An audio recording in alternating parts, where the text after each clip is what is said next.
What's going on, everybody, and welcome to another episode of the Uptown Parlay Podcast. I am your host, Malik, and I am joined today by Ace and Levon. Um, Levon is joining us for the bulk of the show, but for the very first part of the show, we're going to spend some time on the NCAA bracket, the men's Final Four. Maybe we'll touch a little bit on the women's Final Four too, but definitely touching on the men's Final Four, and we'll get into it with myself and Ace. Levon, unless you have some strong takes on what we're going to see in the Final Four, is it? Well, actually, I'll ask you before we get into it. Do you get excited to watch the Final Four? Do you get excited to watch the NCAA tournament, or is it kind of ho hum for you? I know it's not really a big thing Yeah, for New York basketball on a regular basis, I, but I I can't say I follow it. Not as much as you and Ace do, so I'll probably take a back seat and comment wherever I can get in this session. But for the okay. most part, yeah, I'm a pure amateur when it comes to the college ranks. Well, do you enjoy it though? Like, do you enjoy watching? Do you find yourself watching the games? Like, even though you don't have any stake in it, no fan stake in it, or anything like that, do you just sit No, back and watch the games, or you don't really care? no, I don't. I mean, I might watch the championship game, but my interest in college basketball, the Final Four, left when the one and done started. Because it was all about the players who were going to the NBA for me back when it was like the Fab Five versus Duke and all of that other stuff. Bobby Hurley, Christian Laettner, Grant Hill. When players started doing one and done, I lost all interest in college basketball. All right, that's fair. That's fair. Although I do think now that we might be, and Ace, you could chime in a little bit. I think we might be in the dawn of players staying a little bit longer due to the NIL. Mm. Um, because if you can, what's happening, I know it's happening in football to a larger scale, to a larger scale, but a smaller degree. But in basketball, because the NBA only has 2 rounds, 60 picks. If you're projected to go like, let's say, Bronny's son, like 55th overall, you're talking about a two-way contract, maybe not even a two-way contract, maybe just like a G League type of deal. You don't make the full roster, and a two-way contract is what, 250K versus an 400,000. NIL or 400K versus an NIL deal where you still are a top dog on your respective school and you've got an NIL deal for like, 1.5 million. So we might see, more players elect to stay in school just to get that one payday and to increase their draft stock. Um, Whereas like the Cooper Flags, they'll definitely come out early, but there may be more guys who stay a year, 2 years longer than they would have in the true one and done format. So there may be an opportunity for you to become a fan of some of these teams Mm. in the future. Yeah, I mean, maybe I'll even follow this year once we finish this pod. If you guys sell me on it, I might tune into a game or two. This might not be the year unless you're rooting for New York basketball. Unless you're rooting for New York basketball because St. John's is in and St. John's has a legitimate chance to to make some noise in this thing. They're a 2 seed. They won the Big East tournament this year for the first time since 2000. Mm. So, it was a big scene at Madison Square Garden with them winning for the first time in a long time. I And, did hear about this. yeah, so now they're dancing into the tournament as a legitimate, 2 seed. It's a difficult bracket that they're in, but Who they've got as who good a shot who's as on that anybody. team? Like who are the best players? So they have a few. They're a gritty. So that's the one thing that we like about them, right? They're a gritty, um, New York style team. They win with defense. They win with tenacity. They win with physicality. Rick Pitino is the head coach. Um, so they're they bang. They've got some bigs. They've got some big physical guard play. Their best player Ace, I don't know if you would agree, but their best player is their point guard, Richmond. He's Okay. about 6'4", 6'5", big, solid, big, solid point guard. They have a big named Zuby Ejiofor, who's, more like he's probably more like, in the NBA, he's probably more like an Isaiah Stewart type of guy, but Yeah, in Richmond college, Richmond by far is their best player. You are yeah. absolutely correct. Ejiofor is an inside guy, and in college he's about It, 6'10". He's listed at and like 260. yeah. He's like one of those dominant guys in college who if he makes it to the NBA, he's probably just going to be a bench, a bench five or a bench He four, plays bench like five. Precious Achua, but he could be that level of contributor. A solid starter, Yeah, I'd say. yeah, No. and Solid bench. especially if he develops an outside shot. Um, R.J. Lewis Jr., Aaron Scott. The names there they won't jump out at you, but when you watch them play, you can definitely get excited for the way that they play. It definitely brings back some vibes of like '90s Knicks type of vibes. So um, if you're a fan of New York basketball, you should check for them at least check for them for a game or so. Okay. They don't shoot very well, but that's college basketball. You just need to bang and the shots will fall. The shots don't fall for anybody. At a high enough clip, in my opinion, in college basketball, unless you're like you know old school Kentucky squad that had like five All Americans on it, whatever. Gotcha. All right. So we're gonna start in the East bracket. Uh, number one seed is Duke, and the number two seed is Alabama. Ace, who do you have coming out of the East? I got Bama coming out. They are the fastest team in the country, and they've been playing pretty well all year. And the fact that Cooper Flag isn't going to play likely the first weekend, I don't have Duke getting out of the second round. Wow. So that's my big upset. I have Duke losing in the second round to the 9 seed, which I don't have it my paper in front of me right now, but I believe that is That is Baylor Baylor. Yeah, that's and Baylor. BJ Henderson or BJ Thompson Yes. from the Bahamas. BJ Thompson from the Bahamas played really, really well in the Olympics and is likely going to be a top 10 pick in the NBA draft. So, pretty good player. I have Duke getting past Baylor, but I also have Alabama winning in this bracket on this side of the bracket. Alabama is the highest scoring offense in the country at 91 points a game, and their defense is better than it was last season. Um, Additionally to that, Alabama was in the Final Four last year, and you know, this is like the first time in a long time. Last year and this year, where the basketball team is better than the football team, and that Huh. hasn't record wise, that hasn't been the case for a very long time. So yeah, I have Alabama coming out of the bracket too. Ace, any upsets coming out of this East bracket that you Yeah, VCU. Oh, so VCU the is going to win the VCU, first. the VCU, BYU. BYU. How far do you have them going? I got VCU losing in the second round because I Okay, think so they're you going have to keep facing VCU off. Yeah, beating BYU and losing to Wisconsin in the second round. Okay. exactly. I have Duke losing to Arizona in Sweet 16, which would be interesting because all things considered, if they are able to make it through the first weekend, expectation is that Cooper Flag would be back and would be absolutely healthy. So to lose to Arizona in that round would actually be a bit interesting. All right. On to the Midwest. Houston is the number one seed in the Midwest. Tennessee is the number two seed. Ace, who do you got coming out of the Midwest? I got Houston coming out of the Midwest. They are the best team in the Big 12, which I think is still one of the better basketball conferences in the country.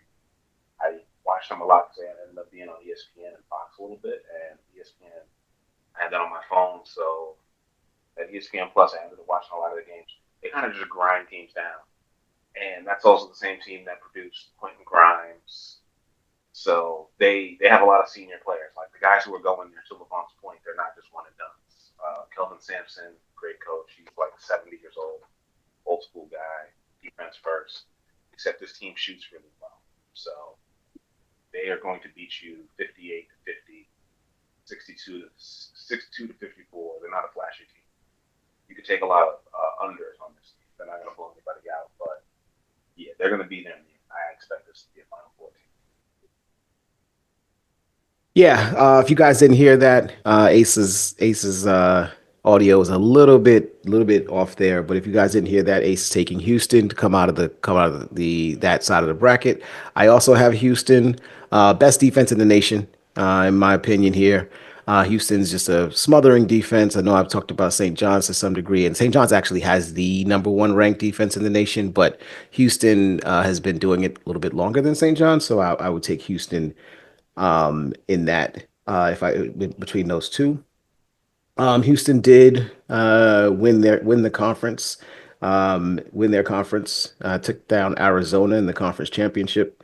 This was after they were actually losing the game at halftime and came all the way back using their defense, created like 16 or 17 points off of turnovers in the second half to win that game. So Houston definitely knows how to play from behind. Tennessee is a difficult matchup. I think this goes 1-2 all the way through to that round.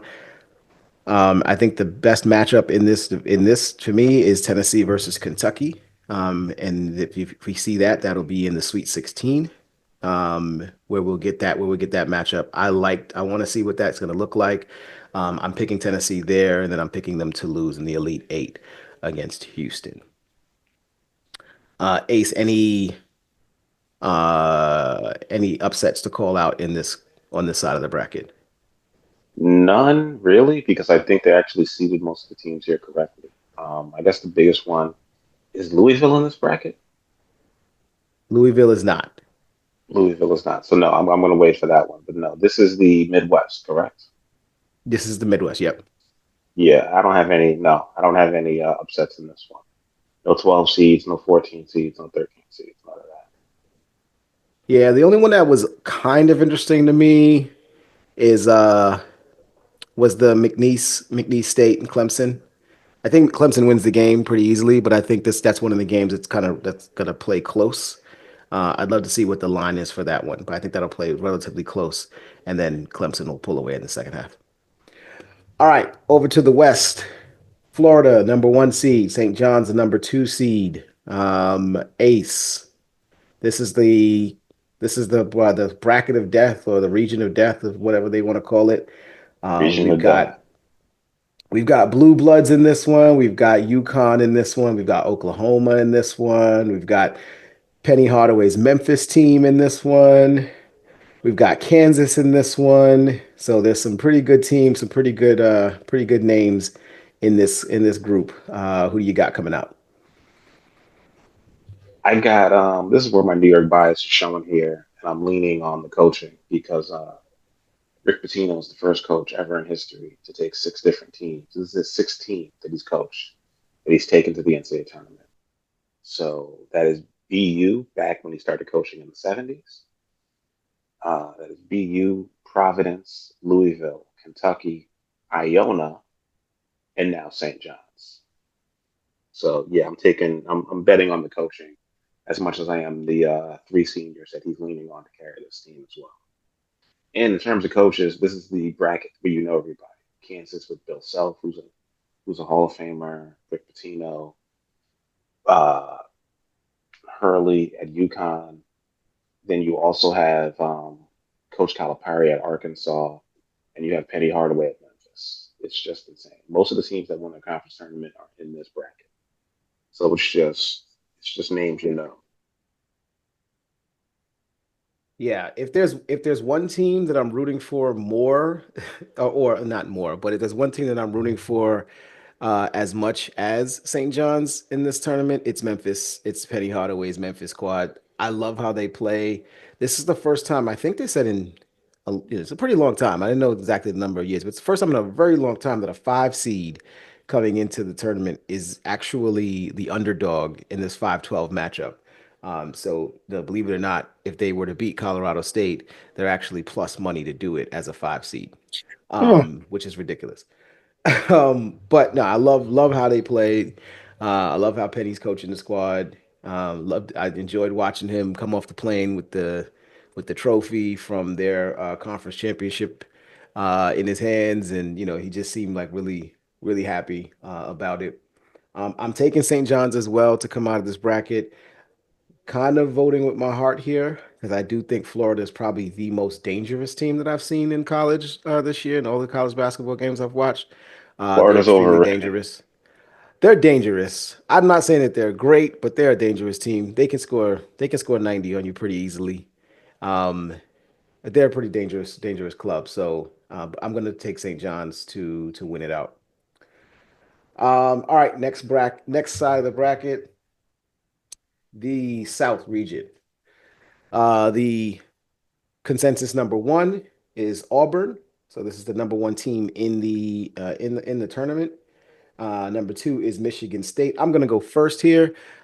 If anybody that knows me, actually, we haven't really talked about college basketball on this show very often. But if anybody that does know me knows, I'm a huge Tom Izzo fan.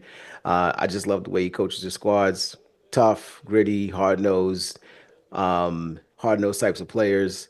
I like when Michigan State players come into the NBA because they embody that and they play with that same gritty style. Even though they may not be the most talented guys that get into the league, they know how to play and they know how to win. So I'm taking Michigan State as the two seed coming out. I don't feel great about it, but and I think I already know Ace, you're not picking him. You're not picking the one or the two seed. This is the one where you have the biggest upset or the biggest long shot coming out of there, right? That is correct. If you want to make some money and you're as crazy as I am, UNC beat a team by 40 last night.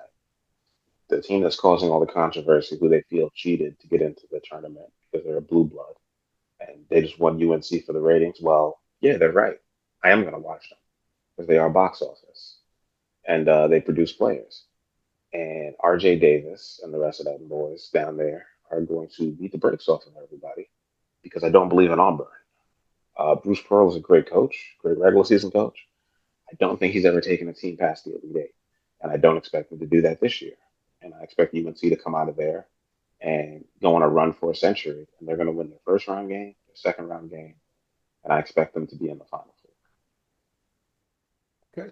RJ Davis is a fifth year, fifth year senior. We don't usually get this very often, but RJ Davis is a fifth year senior, leading North Carolina. We'll see what happens there. All right, so that leads us to our final four. My final four is Michigan State, St. John's, Alabama, and Houston. Three two seeds and a one seed. A little bit of chalky there. Ace, your final four is North Carolina, St. John's, Houston, and Alabama. Alabama. All right. Alabama. And your winner, your champion is who? It's going to be St. John's versus Houston. Houston's going to beat them 75 to 65. Okay. Damn, Okay. Yeah, low I scoring game. have, that's 15 points. yeah. 75 to 65. Oh, Oh, 10 10, 10 I points. points. thought 10 10 points. points. Got you. I also have Houston winning outright. I actually have them beating Michigan State. Houston winning 71-61. So that is it.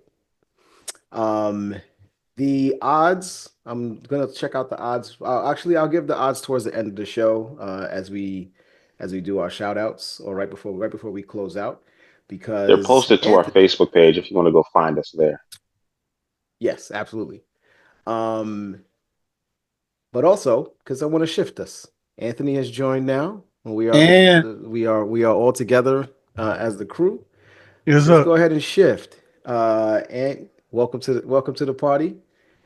And let's start. Ace, Ace. I don't know if you have an agenda that you wanted to follow, but I actually wanted to start Nope. with this. I wanted to start with some news that just came out of the NFL, Uh-oh. and it has something. It doesn't have anything to do with the Jets, but it does have to do with the former Jets quarterback, Uh-oh. Mr. Here it Aaron comes. Rodgers has been informed by the Minnesota Vikings that they are not moving forward with him. He is not going to get the job there, and they have decided to move forward with JJ JJ McCarthy as the McCarthy. starting quarterback for this team in going into 2025. Uh, Wait. So that's kind of wrong because Aaron Rodgers is supposed to commit his complete his hero's journey. You know, Tuh. well, he's supposed to follow the Brett Favre path. well, apparently Kevin O'Connell and the guys at Minnesota said that was it was a bunch of BS. Apparently, what happened was the Vikings had made an announcement, or they spoke to some of the media saying that they started getting phone calls about potential trades for JJ McCarthy, and they wanted to put it on the record that they were not trading JJ McCarthy, that they would decide to sign a veteran quarterback to be his backup, and that veteran quarterback would not be Aaron Rodgers. So they are out of the Aaron Rodgers sweepstakes. So Makes Marcus sense. Mariota has a job. He might have a job now. He's So already Levon, signed. yeah. Well, who's that? Mariota's already with somebody. Yeah, Mariota's already signed. I think Oh, he's still somebody with to it. his level, I should say. Yeah. Levon, I'll start with you. Do you think this is a good idea by Minnesota, or did you think that they should have gone after Aaron Rodgers a No, little harder? that's an excellent idea. You use a top 10 draft pick on a quarterback who probably would have played last year if he didn't get hurt. Probably would have played over Sam Darnold and beat him um in that QB competition because he was looking good before he went down. Um, you take Aaron Rodgers, you set JJ back unnecessarily. He's going to sit for the next 2 years, and it's just not worth the headache. So yeah, I mean, I think that's the way to go. And what say you? Yeah, I agree with Levon. There's you like JJ on a rookie contract. What's the use of having him sit Yeah. there and of course sit back and for what for to do nothing? He's there to learn. You're there to find out if he's going to be your franchise quarterback or not. This it might as well just do it right now while he's still on a rookie contract. Try to get that Super Bowl ring out there and get it out the way. But Aaron Rodgers, you might get there, but you never know. I definitely agree with Levon on this one. This is definitely a smart move right here. Yeah, I agree as well. Although it felt like I was hoping one of you would have rocked with the Aaron Rodgers side of this, just because if he's good, especially after the conversation that we had last week, Levon, about his how well he played, how well he performed, statistically last season. Um, that said, I do think that if you believe that if Kevin O'Connell is the coach that people believe he is, obviously he won Coach of the Year last year. If the defense is as good as it was last season, and it was a pretty good defense for the better part of the year, and if the skill position players on this team are as good as they showed last season, we know Justin Jefferson is one of the best receivers, and is one of the best, if not the best receiver in the league. And Addison is no bum. TJ Hawkinson is a pretty good tight end. They re-signed Aaron Jones, brought him back. So all the pieces are there, and they even did some rebuilding of the offensive line and signed and Christian Darrisaw, their offensive tackle, should be back. There's no reason to believe that JJ McCarthy can't, bring this team if he's He's a as good rookie. as Sam Darnold was, or even, a notch better than Sam Darnold. There's no reason to believe that you can't be successful with him. So no reason to spend $30+ million on Aaron Rodgers when you don't have to, and you'll probably get the same production. See, Ace, what do you think? I believe it was Aaron Rodgers' fault. He should have just suck it up, made his decision, maybe even take a low ball thing, a low ball deal, and 1 year and try to get into it if he wanted to get with a good team and go out on top. He screwed himself over, and I doubt he's gonna. I really doubt he's actually going to be on the team this year. As a Bears fan, I'm disappointed we won't get to end his career the same way we ended Brett Favre's. So, which would have been on the field. But I can still dream, and maybe he'll sign with the Giants, and we get to play them next year. Yeah, the consensus now is that the two teams on Rodgers' list are the Steelers and the Giants.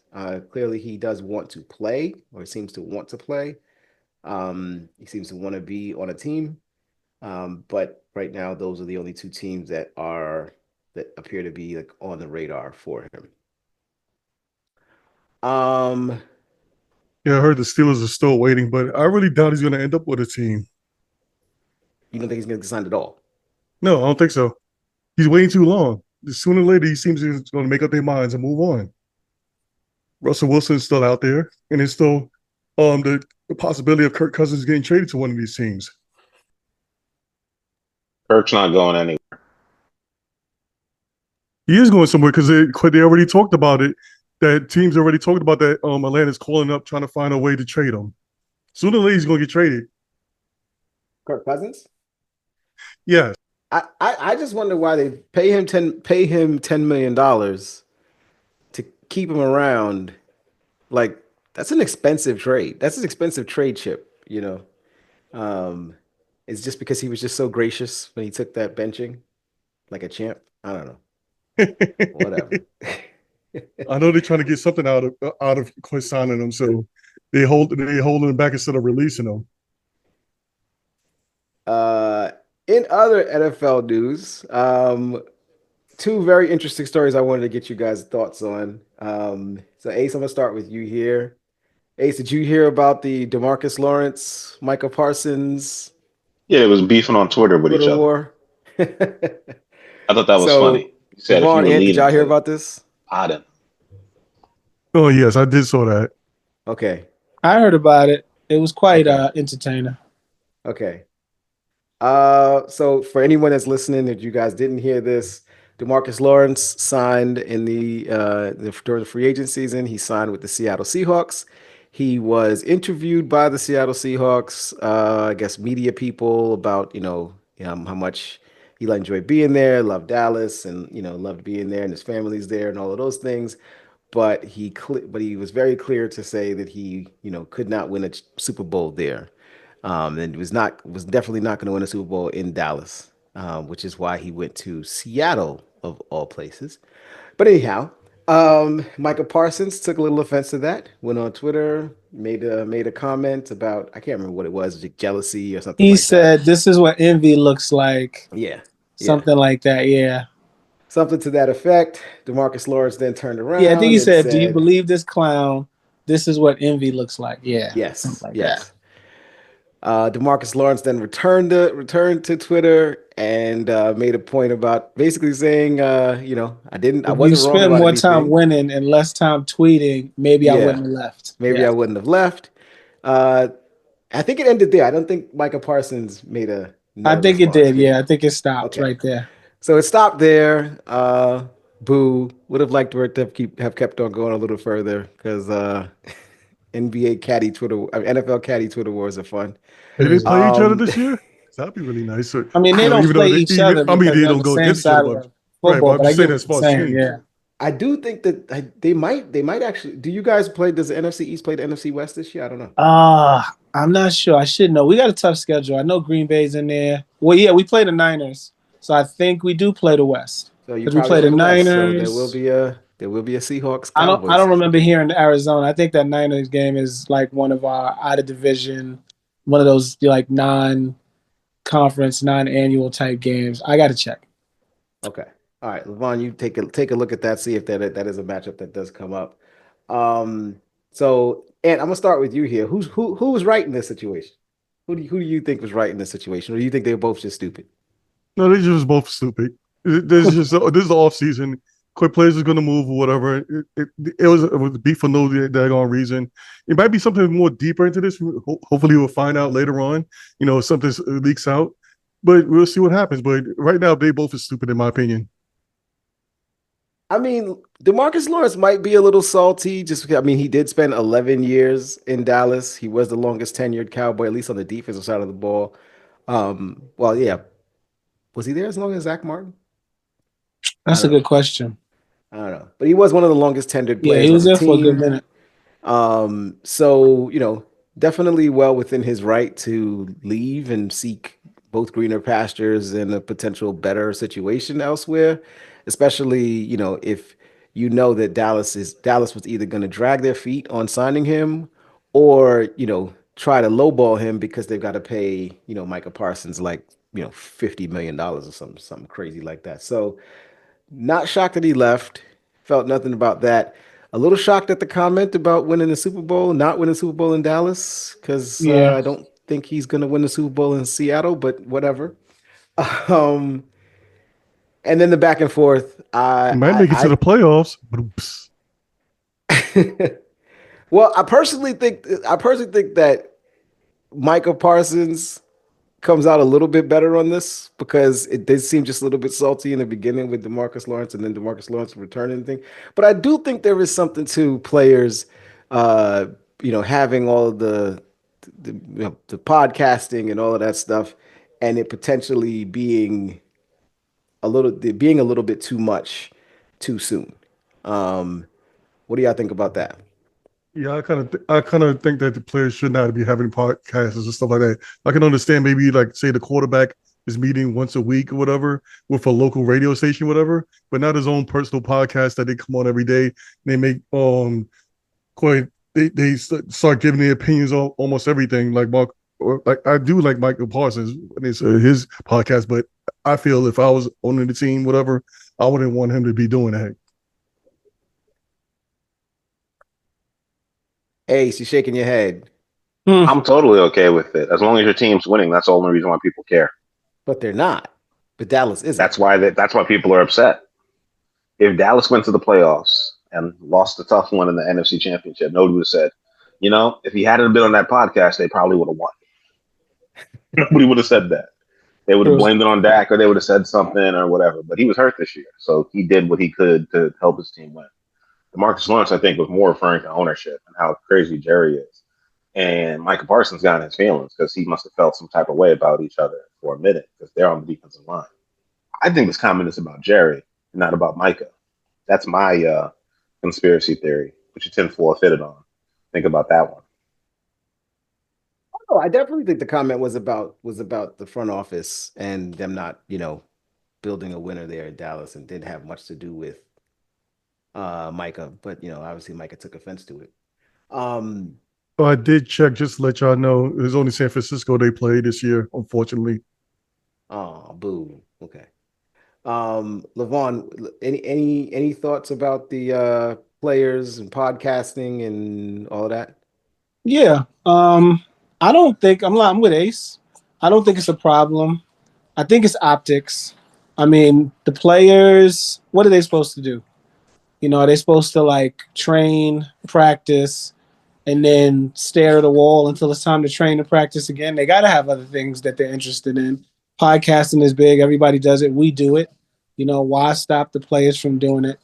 If it interferes with their craft, then they're doing something wrong because it shouldn't.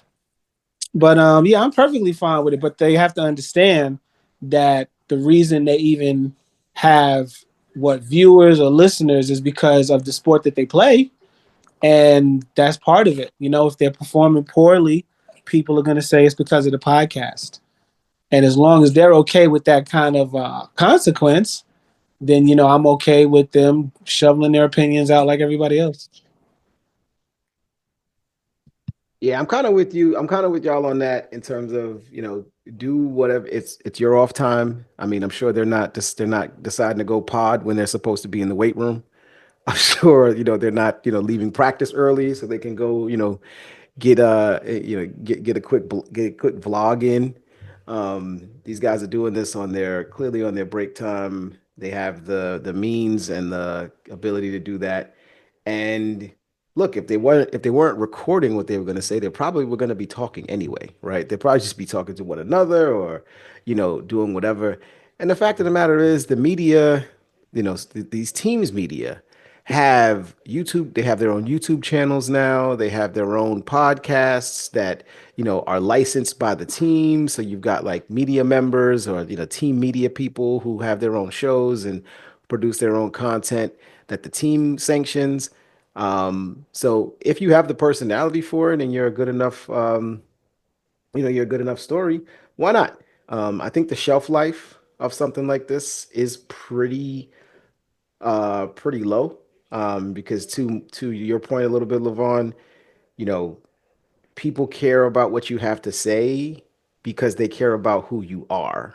And when they no longer care about who you are, when it's all said and done and you've hung them up, how much do they really care about what you have to say any longer? I think the NBA guys, the Gilbert Arenases, the Matt Barnes, and Steven Jackson's.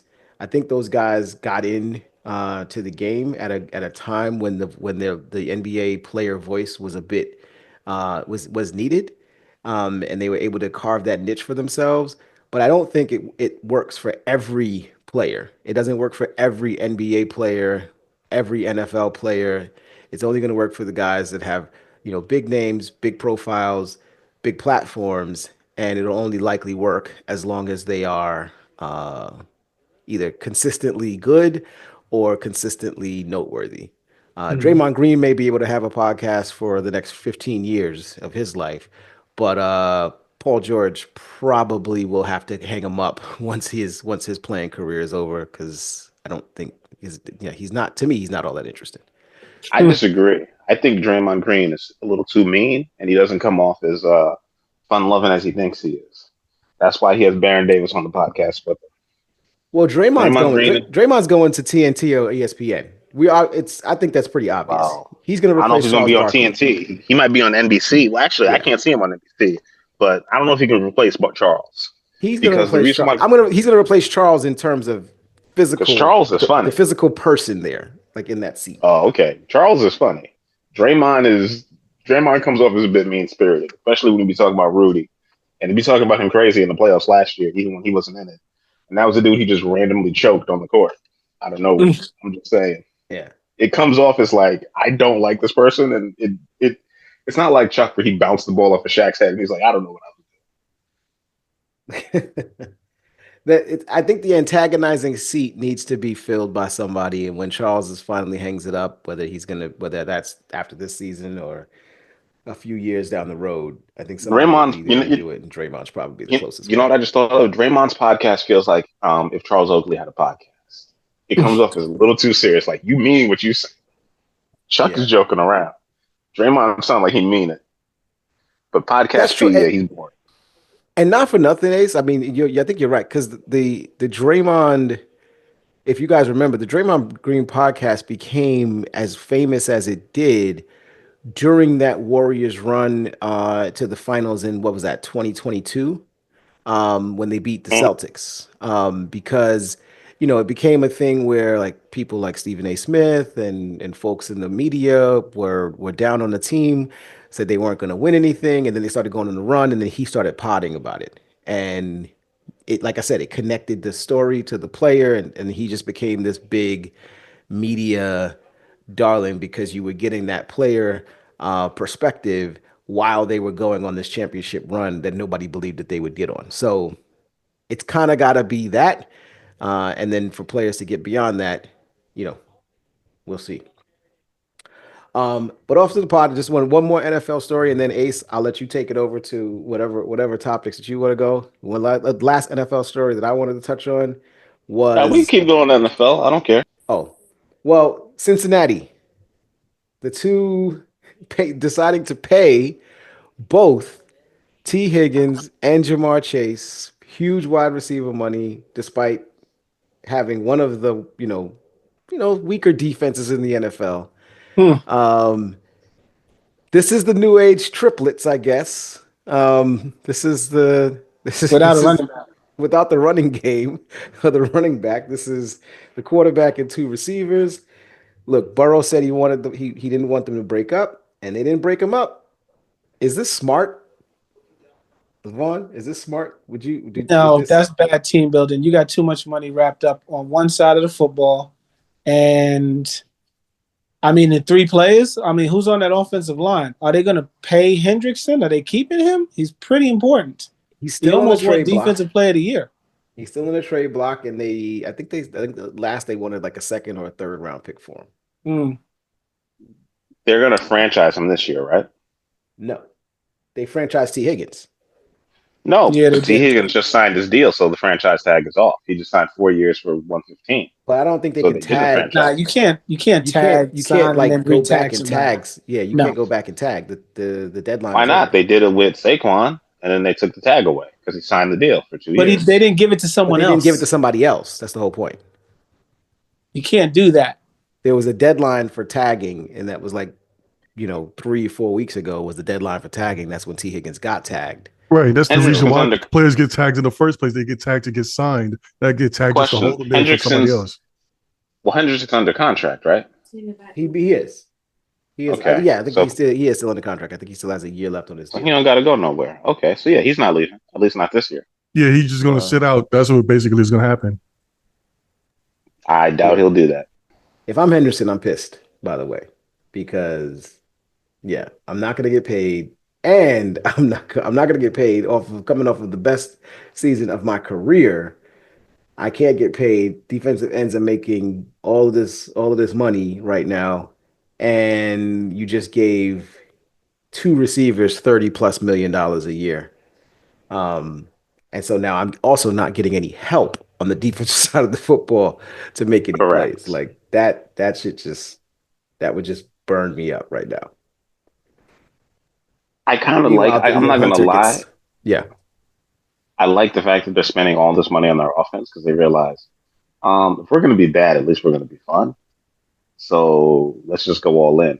And they act like the Browns are like broke, but I think they've been saving money for so long. I think they got it.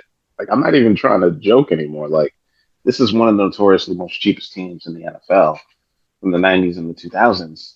They reportedly reused equipment, including jock straps. And there's an article and a write up about that. If you want to Ew. check it, that's the word on them from That's 25 disgusting. years ago. It is gross, yes. But the point is that they paid Joe Burrow $56 million, $54 million. It seems like a discount now, seeing that the cap is going up. And if you want to keep interest and eyeballs on your team, keep getting those key games and Monday Night Football games and selling out that stadium, you're gonna have to give these people a reason to show up more than just we got a good quarterback. At least you know you got a good offense. Now, you may not be able to stop nobody, but you're gonna be able to put up 35 points a game and hope you can win. And maybe that's just your plan. And what did that do for you this year? Because that's literally what you just did. Got you to 9-8. Like one more win, you would have been in the playoffs. I'm just saying. I know that sounds insane what I'm saying, but like I know I have good offensive players, and receivers are worth a lot. And I know I got one good defender. So I'll just keep drafting more defenders, and hopefully it'll work out. Sell out on that. Do yourself a favor. Do yourself a favor. Sell out on that. Okay. Okay. Hey.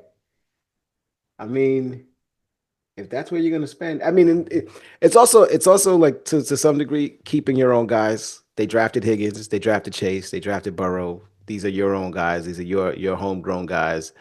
So there's that element to it, of course, as well. I know LeVon, you're usually in favor of keeping your own guys and building your own stars, and so there's that element that kind of lives in there as well. But That's how LeVon is winning. also cheap. So That's there's how also winning is done. At the end of the day, got to draft well. Got to keep those guys. It's cheap. Quarterback contracts going up and up and up. So you got to maybe keep them, but you got to Burrow keep them for will cheap, is restructure. what you were saying. I mean, some teams can try to do it the other way, but it's less likely. And you got to be able to draft well and then re-sign the players you draft well before they become like Jamar Chase and Higgins, where you got to franchise them and pay them gobs of money so you can't afford to field a team. And that's what you do. That's how you stay good for as long as possible. And you get rid of players who you can get rid of a year early before a year too late. I mean, that's just, as we're So older you now. really believe in that Belichick stuff? You really It's, believe in I it's, got to get rid of this guy before he goes bad? it's the truth. You gotta look at it. I mean, every team is trying to win while a quarterback is on a rookie contract. You try to extend players before they get to the point where you have to re-sign them or they hit free agency. That's the only way you can do it because contracts keep going up and up. The salary cap can't seem to keep up with the contracts. I mean, J.C. Horn is $35 million. J.C. Horn? J.C. Horn's on the Carolina Panthers, right? Yeah, Yeah. well, yeah, and he's never Yeah. healthy. I mean, I'm So like, who else are they paying though? Like that's kind of the point. but Like that's the he's the only thing. guy on the team getting paid. You got to give him that money because he's your guy. He's who you drafted. He's young, but is he worth that money?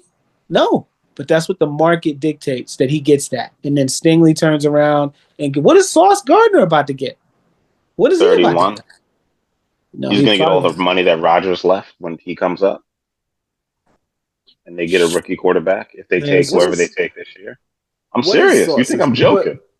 what is Sauce's number in you guys' opinion, Nate? And 40 what's your thoughts on plus. Sauce's number? No, he's going to ask for like 30, 31, and maybe he'll get 29. Maybe Yeah, he'll how much get that 4 dude years and on 100. But Texas got? 30?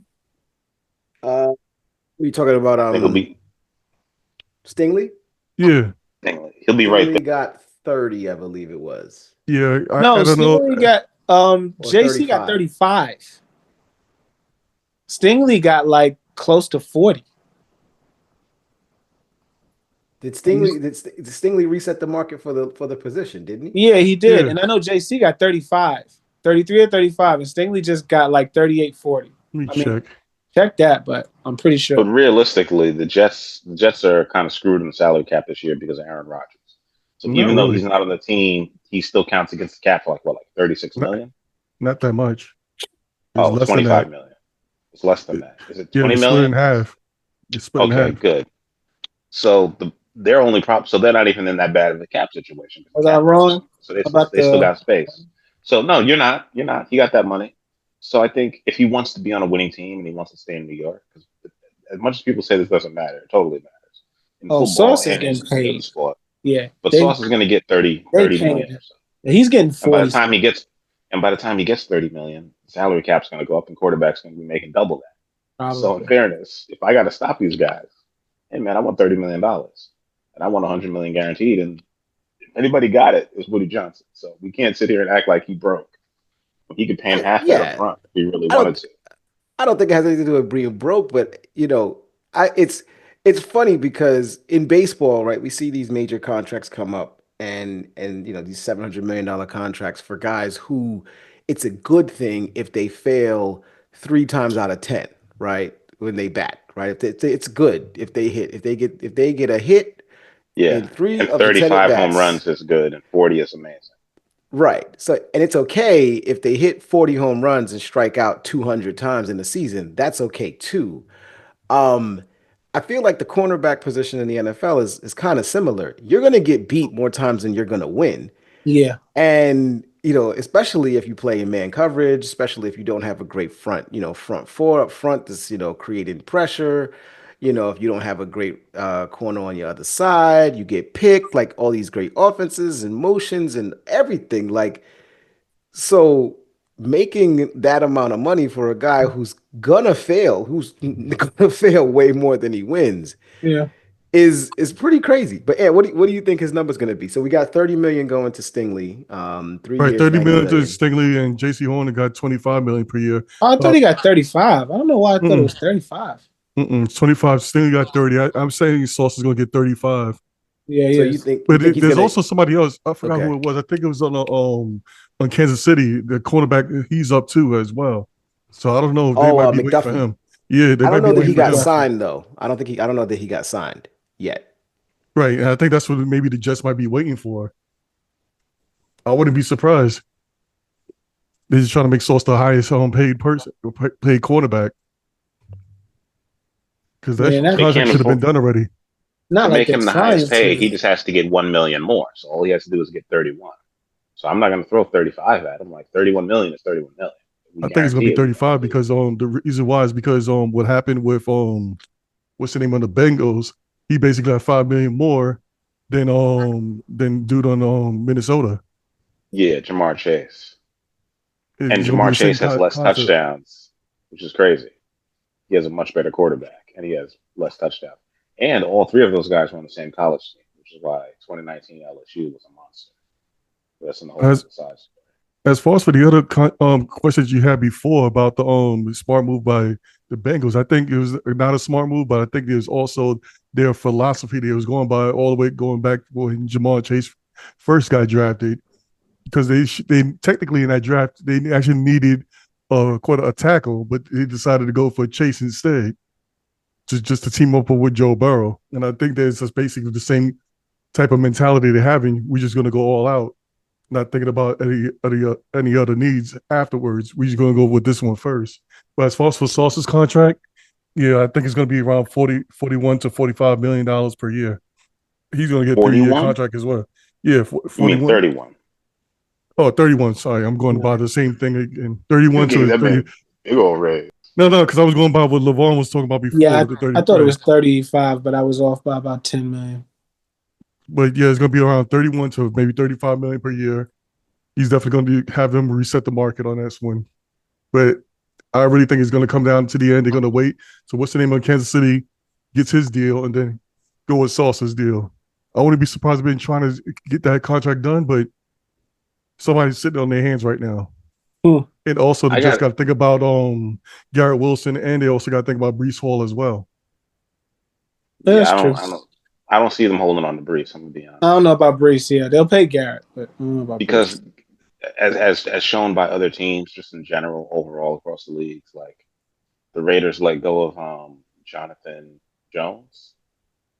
That is the guy who ended up going to Green Bay, who became their running back. Josh Jacobs. Josh Jacobs, good lord, Josh Jacobs. I was wondering who Saquon Jonathan left. Jones was. Thank you. Jonathan Jones is a cornerback who played for the Houston Texans. Yeah, he's definitely not a running back. They I know also what you're like talking about. Cincinnati. Yeah, Cincinnati let their running back go. Like the Pittsburgh just let Bears their let running back go too. He went to the Chargers, I think. exactly. The Bears let David Montgomery go a couple seasons ago. He ended up in Detroit. Somebody's going to pay him. It's just not going to be y'all. And the only person who really got paid and stayed with the same team is Kamara.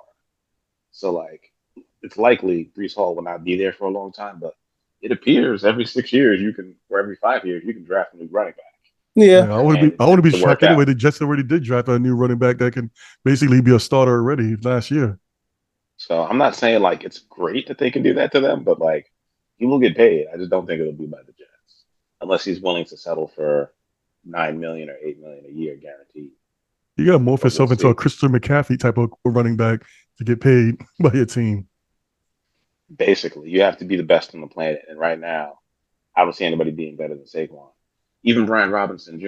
in the Washington Commanders, I don't see him being there super long because now they got their star QB, so everybody's on the clock there to either get paid or get out.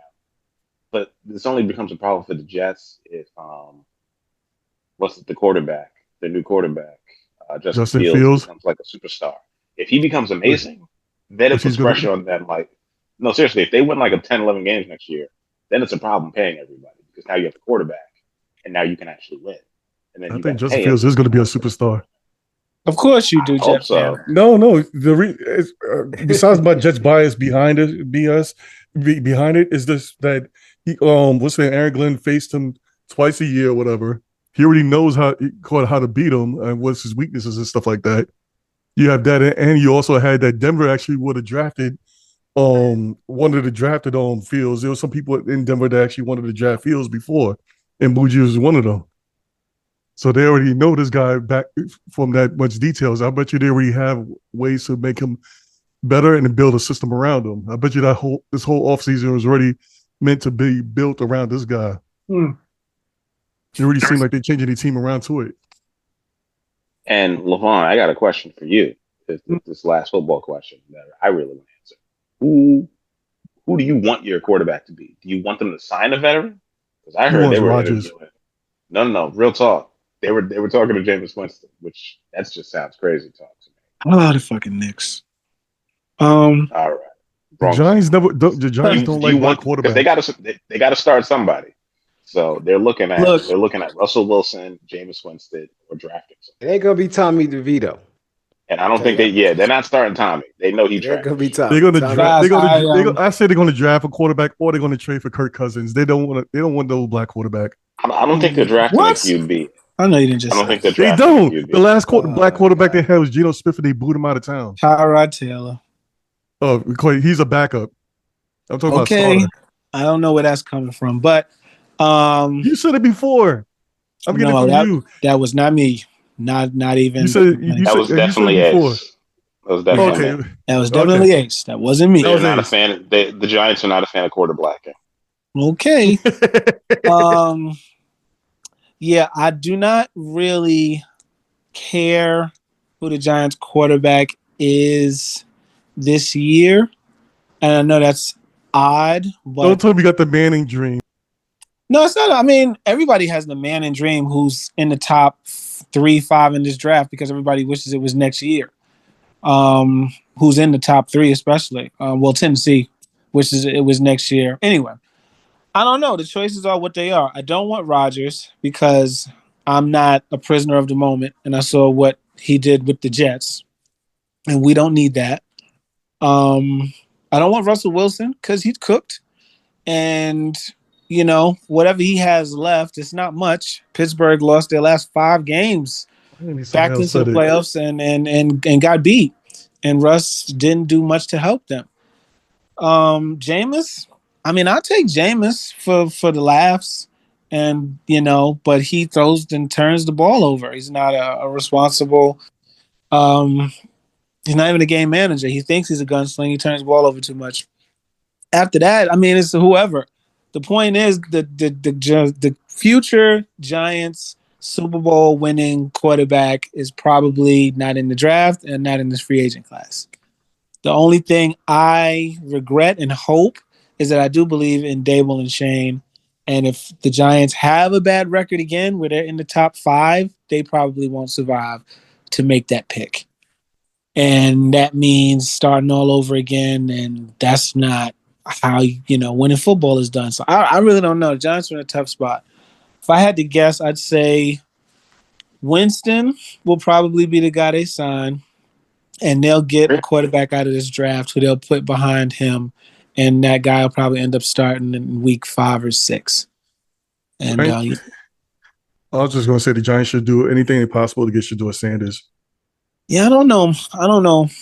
That'd be pretty easy. They just got to draft him. He'll be there. He'll be there at 3. They say he's going to Cleveland with the second pick. Okay. A lot of people saying Cleveland's team. I got to be honest, that sounds insane. There's a lot of people. Why not? Both Cleveland and Tennessee needs quarterbacks. I wouldn't be surprised if they draft them back to back. Cleveland just traded for Kenny Pickett because they're like, we are not. Kenny Pickett. Oh yeah, that put fear in other teams' hearts. I'm just saying, like, if the you great sign Kenny him, Pickett. I can't imagine you drafting somebody. The great Kenny Pickett come back to the AFC North just to go against his old team and the rest of them. Ooh, be scared. When is that pro day for Colorado? That's a good question. I don't know. I'd have to Google it. That pro day is gonna do a lot for Shedeur's stock. If he has a crazy pro day, then he'll be back, in everybody's hearts and minds. But if he has an average to good pro day, I don't know. Either somebody really likes him and is going to take him no matter what, or he's probably going to slip. And Cam Ward is going first to Tennessee, unless somebody trades up. But he's going first overall. That's for sure. So too. He's going first.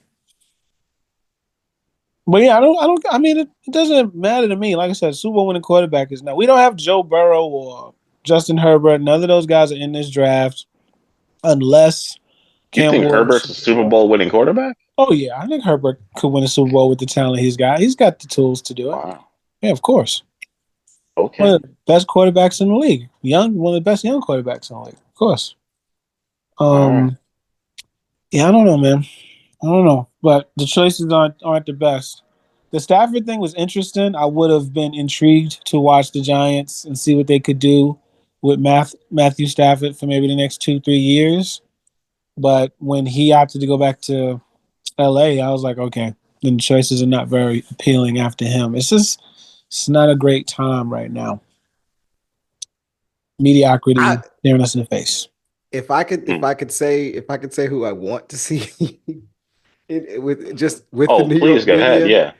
With the New York media, I want to see Jameis Winston. I just want to see on the field. Jameis Winston, former number 1 overall pick. We know all of the stuff that the stuff that surrounds him. On the field, he is an electrifying quarterback. He has a great arm. He has a fantastic arm. He has, just enough athleticism to get himself out of trouble.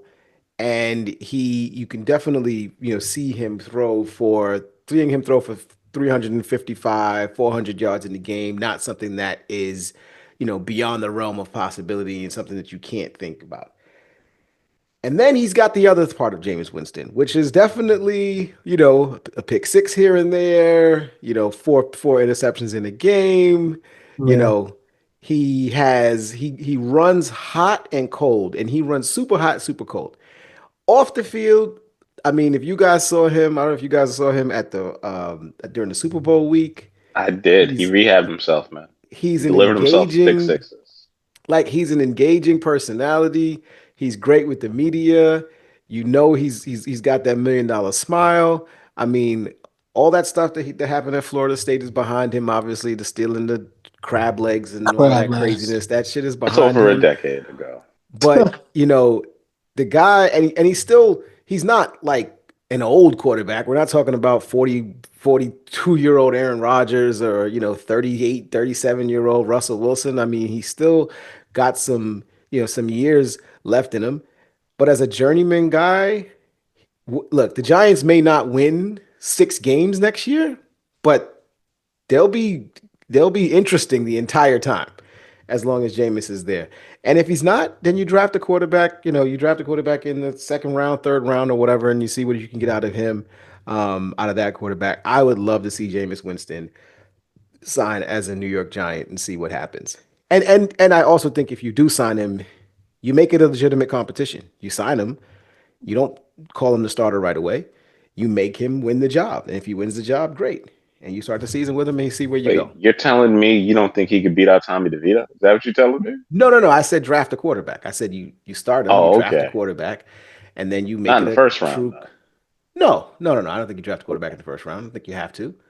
You draft a quarterback if what's the kid, if Dart Take Will falls, Howard or in the second round. yeah, you could get a guy that you think could have some that has all the tools. Somebody that Dable likes. Somebody that Dable thinks can definitely develop Jalen into Milrow. a good starter, a good starter level player with with the right seasoning and stuff.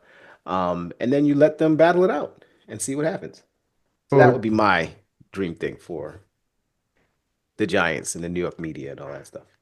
and I'm just to with let it. y'all know, Shador Sanders throws tomorrow of this recording, which is on March 20th, Thursday, March 20th. Mm. Oh, his pro day is tomorrow. Yes.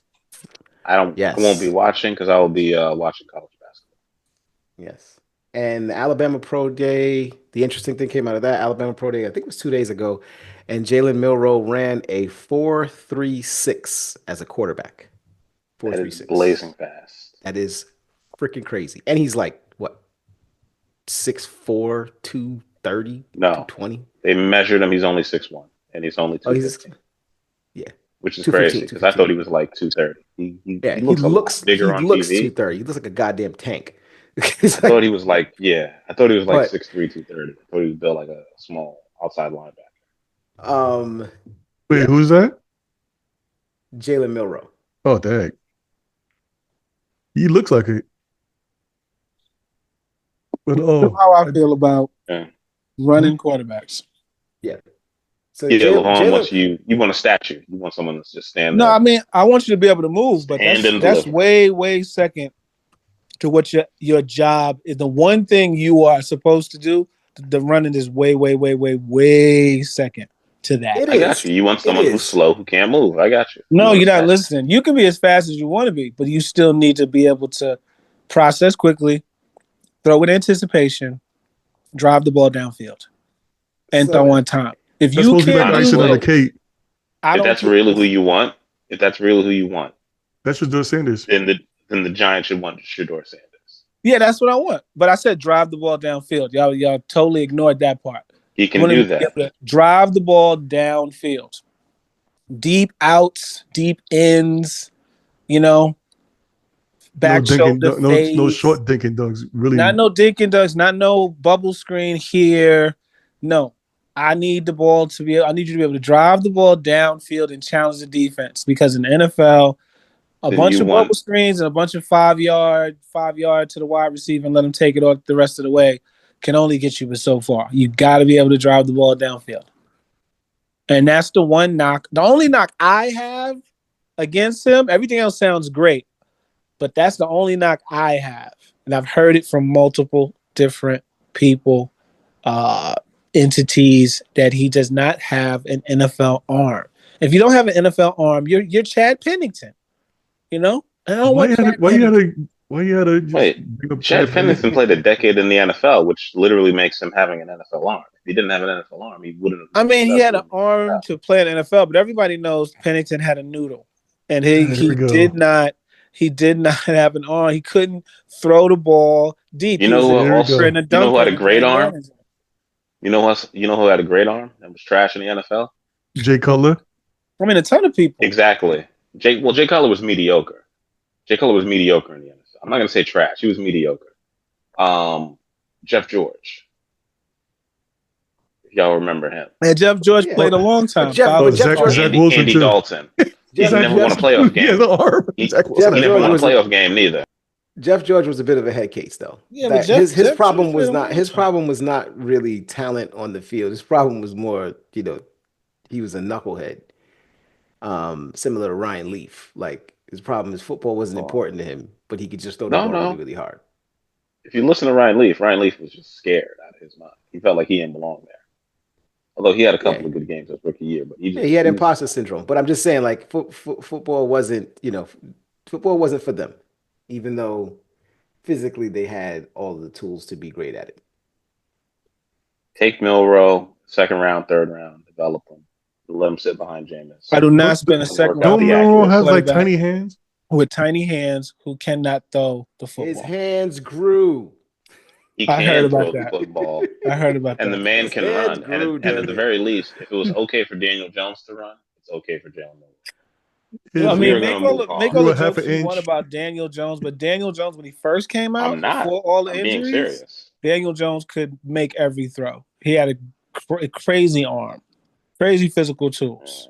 6'4", 6'5", could run straight line speed. Great backup. No short area quickness, and he could Hey, throw the LaVon, football. you know who's not 6'4", 6'5", and won a bunch of Super Bowls? Joe Montana. Yeah, Joe Montana. Didn't have a strong arm either. Joe had an arm. Joe could get the ball He didn't have a downfield. strong arm either. Look it Pretty up. He didn't have accurate. a strong arm either. He's one of He the was most super he's one of the accurate. most accurate quarterbacks in the history of the game, though. Didn't have a strong arm though. When was Joe Just so you drafted? know, What pick was he? First round pick? he was a No, first no, he round pick wasn't. for the San Francisco. He He was a was second not. rounder. No, he was not. Joe wasn't first round pick. Even better to my point. Even better to my point. To my point, we're gonna go over this again. You want to be a first round pick, you got to have the tools. Third round. You can be Yeah, I Tom thought Brady so. all you want, but you don't get drafted Even better. first overall. Even better. Joe If you want Montana to was be a a third third round round pick. quarterback and be Third considered round one of pick. the I knew he wasn't the greatest, first round pick. I will draft that's Joe somebody in the Montana. third round. I'll take Kirk Cousins, Joe Montana, Tom Brady, but I'm not drafting him with the first pick. I'm not.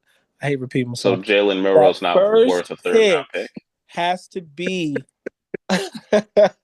Jalen Milroe's has not worth to a third be rounder. blue chip talent, purebred, thoroughbred talent, not In other freaking words, the quarterbacks from last year. sneaky good. Sneaky good. Well, look what we got. No, yeah. Joe Montana didn't have it. That's why he was picked in the third round. And that's why he tortured the Giants for all of the Tom 80s. Tom Brady was not a specimen. He worked himself into that kind of shape. Tom Brady throws a really good deep ball, and he's 6'5". Oh. Tom Brady didn't look nothing Just like like that. you said, he just can't run.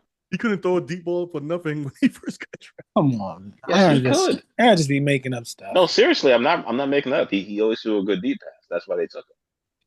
People just didn't believe that's him why because they he took didn't him. start. That's why they took him. Anyway. No, they didn't. He's a throwaway. They didn't believe in him because he split time as a senior. Which we all know the Tom Brady story, but you want to sit here and say that part of his scout all I report said was was he had a cannon? all I said no. Had a cannon? He had an NFL arm, and Joe Montana. You keep saying not. NFL arm. Any quarterback in the NFL obviously has an NFL arm. I mean, I hate when Let me you not put it like classify that. shit with the he had a obvious. strong enough. He had a strong enough arm to make all the throws, and he threw with anticipation. And there he goes again. He had a strong enough arm to make all the throws. That's an NFL arm. Tom Brady, when he first came in the league, was a game manager who won games based off defense, not turning the ball over, and a kicker's foot. Okay, was that Joe and now Montana? You're telling me. Wait, was that Joe Montana? Telling me that was he Joe Montana a game manager? Was Joe Montana a game manager? Tom Brady worked himself into that, sir. Was Joe Montana a game manager? Was Joe Montana a game manager? First of all, I'm not gonna pretend I'm old enough to have seen Joe when he was drafted and when he first came out. So I have no idea what Joe was when he first came out. I know what he became. Okay. I know what he became. Okay. But I know he was drafted in the third round for a reason. I know that.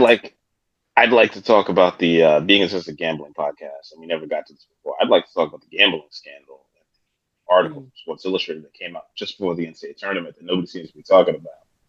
That involved a couple of teams from small conferences where they put in $10,000 bets on offshore and onshore sports books on over unders for first halves and second halves. Some involving Temple, Eastern Michigan, and schools in the SWAC. And if you don't know the SWAC, that's the HBCU conference with Alabama A&M, Alabama State, Southern, Texas Southern, those schools like that, Arkansas Pine Bluff.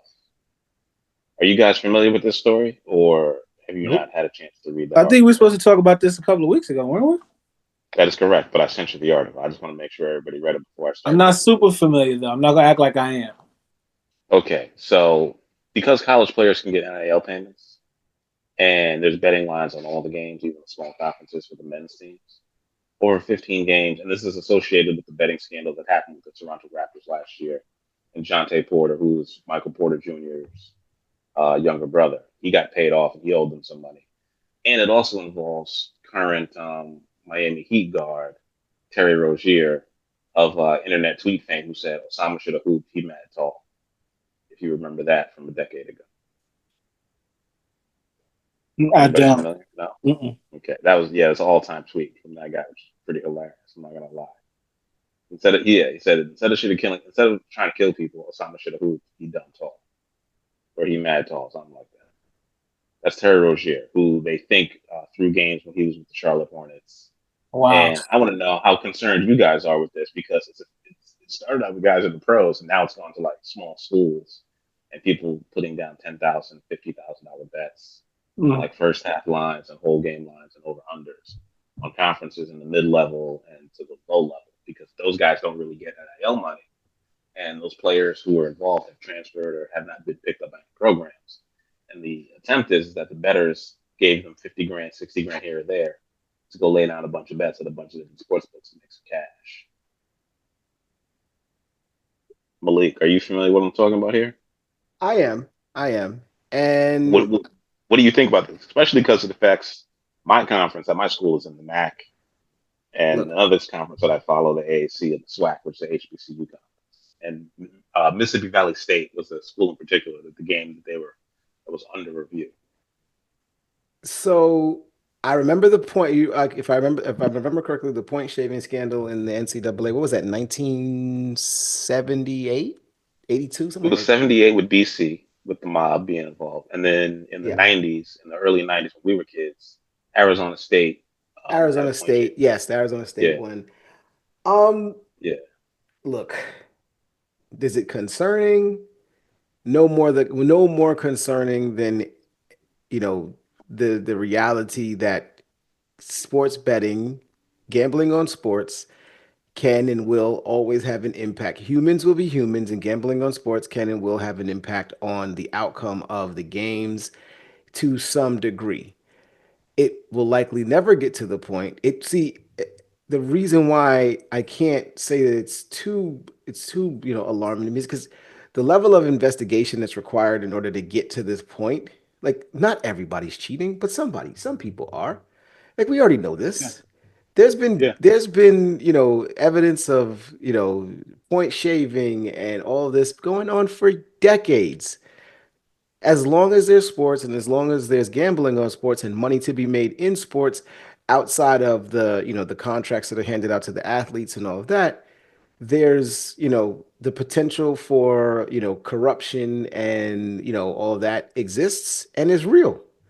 And it's up to you as the fan. It's up to like the governing bodies of the organization to try to keep it as clean as they can possibly keep it, and up to you as the fan to recognize that sometimes when the games when the game changes drastically and they blame it on a player, or they say, oh yeah, Steph Curry is the reason why everybody shoots threes now, and that's it, that's the only reason why. And we realize that and you say to yourself, well, there's no Vegas investment in games hitting the overs. There's no Vegas investment in any of that. Like that has nothing to do with it, right? And also there's threes are worth more than twos. The whole Yeah, analytics are. threes are worth more than twos. Like, we can bet the overs a little bit harder. Why don't look, everyone knows. We saw this. You sent the video to us like earlier this week. Yeah. They don't call travel in the NBA. They just don't call it. 5 steps, 6 steps, 7 steps. How many YouTube shorts videos do I have to watch of players walking all over the court, committing fouls, committing turnovers? How many turnovers? How many calls get made in the NFL where where you look to yourself and you got to squint and say, really? Uh, I think about 98% of us know that was a personal foul or a face mask penalty or something like that, and it just So that's not a hold. But the one that came before it was it's it's something about the reality that, like, if everything is above board, then nothing nothing is sacred. Sports is not sacred, and you try to enjoy and take from it what you will, um, recognizing that the opportunity and the possibility for these things to get completely corrupted, is it exists. And guess what? Every once in a while you get caught. So you want to cheat? Don't get caught. That's all I say. Yeah, to that point, I mean, you know why we know about this is because it's legalized now. Because it's legal in 38 states or 32 states, I believe. Now we know because guys are walking into sports books in Ohio, in Mississippi, in Louisiana, where they were doing this, and in New York, and trying to lay down huge bets on a game between Mississippi Valley State, who I believe are the Dragons. I'm not even sure of their mascot, but I believe. All I know is that Jerry Rice was there back then. Aside from that, I can't name a basketball player on that team. I think they've made the tournament like once or twice. So if that's happening, that's just kind of insane. That should kind of tip you off. If someone's coming in to bet $35,000 on Eastern Michigan on a first half bet, which is a mediocre team in the MAC conference, who had Amani Bates last year, a top pick, and somehow couldn't even win like more than 11 games last year. I think it was less than that. He's in the pros right now on the Cavaliers bench, usually playing for the Canton Charge. Yeah, this is the reason why you have legalized gambling, so you can track. Oh yeah, that's a huge bet. Somebody must know something. What's going on here? Have they gotten to one of these players? Let's shut this down. This seems fishy. And it's and you know Just what, because people Ace? are trying to cheat doesn't mean people shouldn't be able to gamble on it. And I don't think it's going to affect the pros. What were you going to say? Sorry. No, no. I'm just saying it's insider trading. Right? If I know if Yeah, I it's insider trading that which doesn't never seems to impact the stock market doesn't shut down because somebody committed insider trading. That guy correct. goes that guy gets arrested, that guy goes to jail, the group of people that do it, they go to jail, and the world keeps spinning and the stock market just keeps on running.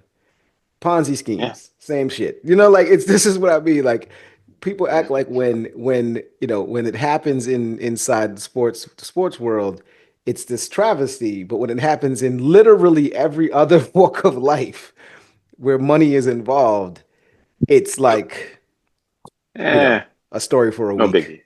biggie. What are you gonna say, Yeah, Levon? they make a couple. They make a couple of movies about Madoff, and then they keep it pushing.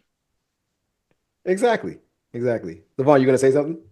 No, I didn't say anything. That was Ace. He said no biggie. Oh, okay. No, that's how they treat it. Um, Like honestly, in other industries, like yo, Martha Stewart went to jail for insider trading. She's on TV right now. yeah. She was doing game shows with Snoop. You know what I mean? Like real talk. Like she was on television 2 years after that, and she lost money on the trade, and she still went to jail. So I'm just saying, like that's what it is. We are gonna end with a more fun topic, and I wanted everybody to put together a top seven of their favorite athletes. I am gonna go first. If you guys aren't prepared, it's gonna be me, then Levon, then Malik. Ant, do you have a list of your top seven athletes? Yeah, I think I had one. I did it earlier. Okay. Yeah, these are your favorites. So these are not like the best, the greatest, but it's just your favorites, right? Ace? So Not just the want to greatest, just your favorite. It yeah, I could just be want to your goat. confirm this for the people that are hearing it Yeah, yeah. when they hear our Well, list. hey, listen, my personal It record may book. not include the obvious folks. These are my goats. Okay. Number seven, Julius Peppers. Same age as us. played like 16 years or 17 years in the NFL. Went to the NCAA tournament, won a national championship. Did they win a chip with They win Carolina? a chip with Carolina and Antoine Jameson and them in What? like '99? The last one Who with is? Dean Smith. I don't think so. He was on that team. Julius Peppers was on the team with Yeah, he with was. He Vince wasn't. He Carter. wasn't a. He wasn't a He was their starter on that power team. forward. He came Yeah, off the yeah, bench when they were blowing yeah. teams out. He would just catch moves, which was insane because he's 6'6" and like 265 to 270 damn pounds. And he was on the team with Brendan Haywood and them. And football was not even. He played running back in high school. It just said utility back. Brendan Haywood is telling that story. It's just insane. One of the most insane athletes I've ever seen in my life. Hmm. Sean Kemp, straight from high school to the pros in 1990, I believe it was 1990 or 1989, out of the state of Indiana. Probably the best basketball player they've ever produced. Forget Larry Bird. He didn't win a lot of championships, but he got the Sonics to the finals. Him and GP. Dennis Rodman, number 5. Dennis Rodman is my favorite because after watching The Last Dance, I found out that in the middle of the 1998 season, Dennis needed to get right, so he went to Vegas for the weekend to take off in the middle of the season to go partying. Got right. Michael Jordan had to go get him from his hotel room across the street from the United Center so that he would come back to practice. And what did they do? They finished the three-peat. And you know how old Dennis Rodman was in 1998? He started as a 25-year-old rookie in 1987, I believe. 87 or 86. He started at the age of 25. So in 1998, in the 98 season, he was 33 years old, averaging 15 rebounds a game. Hmm. Led the league 7 times in rebounds. He's 6'6" and 210 pounds, but he's listed at. That is roughly, he's 6'7". That is roughly the same size as Mikal Bridges. So I just want everyone right now to imagine Mikal Bridges leading the NBA in rebounding when Shaquille O'Neal is in the league, when Patrick Ewing is in the league, when Hakeem Olajuwon is in the league, David Robinson, Karl Malone, some of the greatest centers and power forwards. Tim Duncan is in the league at this point. Towards the end of his career, but still. Has over 11,000 rebounds, barely got 6,000 points. Mike Schmidt. This is probably a curveball for some people. Baseball player here. Hmm. Mike Schmidt of the Philadelphia Phillies admitted to taking amphetamines to stay aware, to play baseball back in the day, because that's what everybody did. They called them greenies. No rule against it. In the Hall of Fame. Nobody cared. Hit 568 home runs. Also, 7 or 10 gold gloves. I'm imagining he got those gold gloves because he was hyped up on basically speed, is what he was on. He was on speed. He was out there playing baseball on speed from 1974 to 1989. World Series winner with the Phillies back in the day. Number 3, Barry Bonds. People always talk about how he cheated. You know what I looked up? When they passed the rule in baseball against taking steroids and against taking HGH. Barry Bonds retired in 2007, I believe. They passed the rule in 2005. You know when he hit 73 home runs? 2003. So you know what that means? If he was on steroids or HGH at the time, baseball didn't have a rule against it. So guess what? He wasn't cheating. You can't break a rule if there is no rule. So he got one over on y'all, and y'all need to let that go and let that man in his 762 home runs into the Hall of Fame. That's some bullshit, and y'all are better than that. Willie Mays. I believe he played in the Negro Leagues. We lost him last year, and he played for the San Francisco Giants. Made that amazing catch in the '54 World Series, and just generally one of the greatest athletes in the history of the world. And for all of you guys who were short out there, Willie Mays was 5'8". So when you're bad at sports, don't blame it on your height. You're just terrible. Okay, you don't have the hand-eye coordination. You don't have the strength, the agility, or the speed. Willie Mays was 5'8", and he was amazing at baseball. That's just how good he was. If he was alive today, he probably would have played basketball and just been a 5'8" point guard. Who knows? He was that good. Or he would have just played baseball again. Went out and hit 750 home runs and made $800 million like Shohei Ohtani's going to do. And number 1, Walter Payton. Also, 5'9", 200 pounds, and he ran for 16,000 yards. back when they valued running backs and ran them into the ground and just gave them the ball over and over and over. And as a senior in college, played against NFL players and ran for 120 yards before he was in the league in a college all-star game. I had to go and look up the tape because I could not believe that shit. He did this in 1975 at 21 years old against players from the Steel Curtain. Okay? Jack Lambert was out there trying to tackle him, and he could not. It was one of the most impressive things I've ever seen in my life. So that is my top 7. LaVon, who do you got? That was an impressive list. Well, with effort, you can put together some great things. And I wish I had the time, like you obviously did, to think 44 years I've been on this earth and all the sports that I've watched and heard about. I would have liked to have had the same time and make up the list, but I didn't have that Well, the luxury Julius today. Peppers one was just off the top of the dome. That was he's just one of the best athletes I've seen, and he made me think of the NCAA tournament because he was a UNC guy. The fact that he could dunk, and also he ended Brett Favre's career as a Bear.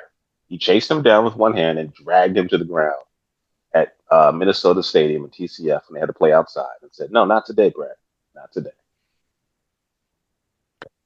Well, my list isn't going to be nearly as impressive as Ace's because I got to go fully off the dome, so this is not going to be in any specific order because of it. But I'm going to do my best to not embarrass myself and forget anybody. So my favorite players obviously are going to play for my favorite teams because it only makes sense that my favorite players are going to be on my favorite teams, with the exception of maybe one or two now that I think about it. Like I said, I have a lot of time. One of the 7 is Michael Jordan. Growing up, the most dominating and most influential athlete of my generation was Michael Jordan. From commercials to movies to how he played the game, the team he played for, the colors he wore, the way he cut his hair, mannerisms, chewing gum, sticking out his tongue, leaning over, pulling on his shorts when he was tired. The man influence on the culture, and I'm talking about Black culture and basketball, is still felt to this day. And watching him perform at the time, to my favorite basketball team's detriment, was one of the most taken for granted and special things to behold. A golden era of basketball, and just the greatest basketball player, in my opinion, to ever play the sport, for all those reasons I just mentioned. Michael Jordan is one of my 7. Elijah Manning is one of my favorite, and definitely top 3, if not number 1 overall, for the simple fact that in the time, not much different than now, when the Giants were in QB hell, and I was watching all these other quarterbacks, Peyton Mannings and the Dan Marinos even before that, and the John Elways and the Brett Favres, and really wanting my team to have that type of signal caller. And to have the Giants go out and make the trade and acquire the best quarterback in the draft, and it was exciting. It was extremely exciting. And he didn't get off to the best start in his career. In fact, it was a very auspicious start. But I've remained loyal and faithful to that pick and defended him those first 4 years against everybody, especially my own friends. And then to watch him reach the pinnacle twice was the most rewarding sports moment of my entire life. And for that, he will be one of my favorite athletes of all time. Definitely top 3. On to baseball. Derek Jeter. Derek Jeter played for my favorite baseball team, the Yankees. Came at a time when the Yankees were, once again, not very good, and totally changed the fortunes of that franchise into a disappointing one and into a dynasty. And he was as close to Michael Jordan for any of my favorite teams as I think I've ever gotten and ever might get. Derek Jeter did nothing but win and did it with class. And he was never the best at his position. He was never the best shortstop at his position. There was A-Rod, there was Garcia Parra. Um, there was always shortstops who could hit more home runs, steal more bases, play better defense, get all the awards. But Derek had a way of showing up when the lights were brightest and making plays and winning. And the Yankees three-peated when he was at the peak of his powers. And nobody handled the New York spotlight better. With the combination of winning and the media and the press and all of that, Derek Jeter was tops. And he's one of my favorites. So that's 3. Roy Jones Jr. When I was growing up, boxing was at the peak of its powers. Mike Tyson, Riddick Bowe, Evander Holyfield. But Roy Jones Jr. was probably the closest thing to Muhammad Ali that my generation got to actually see. Roy Jones was dominant. He fought anybody and he beat everybody. And he did it with style and finesse. And when Roy was at the top of his game, it was must-see TV. It was must-see TV. The things he could do and how he was knocking guys out, it was special. And I haven't seen a boxer since with that kind of charisma, flash, power, speed, and finesse. And I never got to watch Muhammad Ali because that was before my time. But Roy Jones was definitely in that ilk, at least for me growing up, Roy Jones. So I'm at 4. Back to baseball, because growing up, baseball was my favorite sport. The sport my dad took me to see the most. Mel Hall. Mel Hall is very forgettable for anybody who isn't me. But when I was young and the Yankees were not very good at all, Mel Hall was my favorite Yankee because he was all or nothing. I can't even remember what his stats were, but he had a perfect swing for Yankee Stadium. When he came up to bat in clutch situations, you could always hold out that he was going to hit the ball over the fence. And I just liked him. And once again, this was an age where the Yankees didn't always have the flashiest bat. There was no Ken Griffey Jr., there was no Barry Bonds on our team.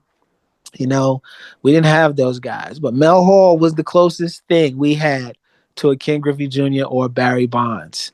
And Mel Hall was one of my favorite baseball players growing up. I don't want to discount hockey because I think we don't talk about hockey enough. And I'm a huge Rangers fan. And my favorite Ranger of all time, that's a tough one. I don't want to say Lundqvist. Like I said, if I was better prepared, definitely not Messier or Gretzky because they were too old. But I guess my favorite Ranger growing up would probably be when I thought they would win the cup, and it was McDonough's team, and he was the captain. And he was a defenseman. He was one of the best in the league, and he was the captain on that team. And they went to the Stanley Cup against the Kings, and they lost. But I watched as many games as I could, especially every playoff game, and I was deep into it.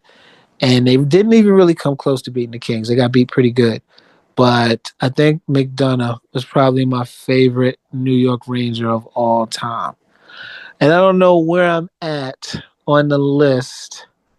Like I said, I didn't give this much You're at thought. 7. This No, that is was the 6. last one? I think that was, I'm at yeah, this is 6? the 7th one. This You're is the at 7th 6. one coming. All right, so if this is the last one, I'm trying to think just athletes that I admire. You know what? I'm gonna give love to this guy because he was a late bloomer in my mind, and I criticized him a great deal growing up because I thought he was a clone and a cheap copy of one of my favorite athletes, the first person I mentioned, and that's Kobe Bean Bryant. Kobe Bean Bryant once I got older and I really deep dove into who he was and what drove him and his mindset and his demeanor, Kobe Bean Bryant did not get enough respect from me when he was at the peak of his powers. And that's because he played for the Lakers, and I always hate the Lakers. And like I said, he was a Jordan clone. But Kobe was the last of the golden age of basketball, the last of the true ballers to me. And how he carried himself, his mentality. Um, yeah, I always regret not appreciating Kobe when he was with us, and how he tragically left us was just unbelievably sad how that happened. So yeah, Kobe being Bryant, and that's my 7.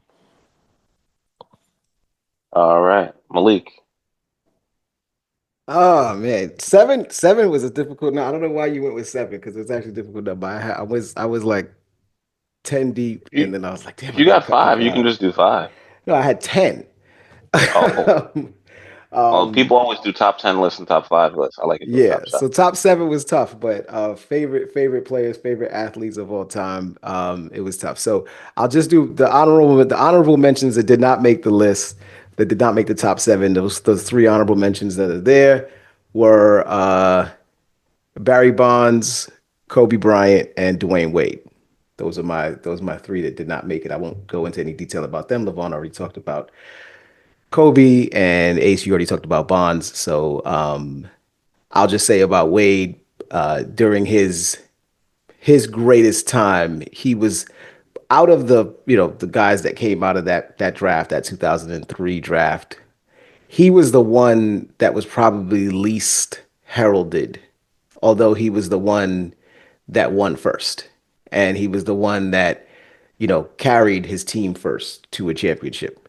And I truly respect, even though he played for the Heat, and I did not, at this point, was not a fan of the team he played for, but I truly respected him as a player, and believed that he was, underrated, supremely underrated for a very long time. And then when he got with LeBron, it even made it worse. But anyway, but those are my honorable mentions. So my top 7, and this is tough to get into 7, but at number 7, primetime Deion Sanders. There are very, very few players who play on the defensive side of the football who I genuinely wouldn't have to stop to watch. And like, I am not going to miss anything when they're out on the field, especially when they don't play for the team that I root for. You root for offensing, you watch the offenses, you want to see a big hit, big play every once in a while, but I remember actually tuning in to watch what Deion Sanders was going to do. It was electric. It was exciting. He was exciting. He was, fantastic on the mic, fantastic on the screen. He's been fantastic as a coach. He's been a winner pretty much everywhere he's gone. And he told you what he was going to do. And he went out there and did it. And he did it with flash. He did it with flair. And he was, everything to me that an athlete needed to be, you know, to be like the self-marketing, genius that he was. Like my favorite story of his was, the fact that I remember, did he actually not go to the draft? This was during the years when everybody went to the draft and he decided not to go. No, he Or pulled up. He did not go to the draft. He pulled yeah, up at the combine in a yeah. limousine Pulled up at the with combine in gold rings. limousine. The I remember the blinged out golf cart when he became a Dallas Cowboy. Um, like just all of it, just all of it. And they didn't seem, the thing about him is they didn't seem like antics just to get attention. That was who he was, and it seemed like that was his genuine self, and he just is who he is. Primetime Deion Sanders, number 7. Number 6, Levon alluded to it. He mentioned his name a little bit, but I will go into a little bit more detail. Iron Mike Tyson. Uh, growing up in the 80s, growing up in the 80s and the early 90s, there's probably one athlete that I could legitimately say that actually scared me a little bit, and it was Mike Tyson. Like I never saw the man in person, but when you saw him on screen, he just looked like he wanted not just that he could hurt you, but that he wanted to hurt you.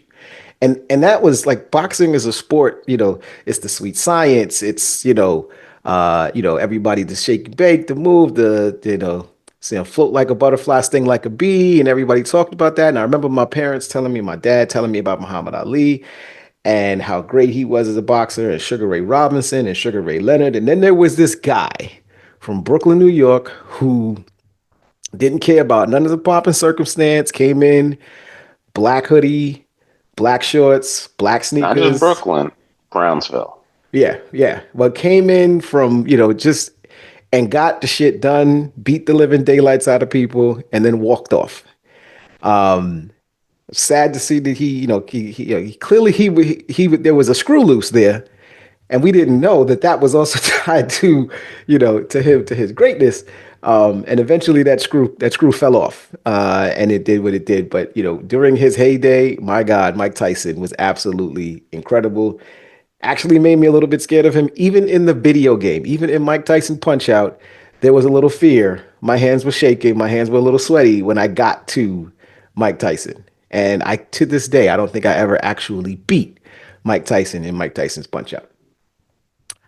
Number 5, probably the greatest athlete that never got a chance to, in my opinion, that never got a chance to be the greatest athlete. And that is Bo Jackson.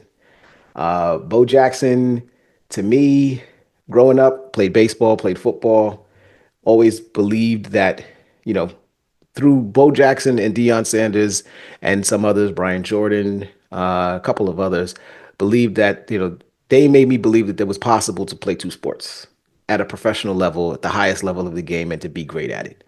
Bo Jackson was strength, he was speed, he could play the outfield, he was a running back. Like everything that he was is what I wanted to be.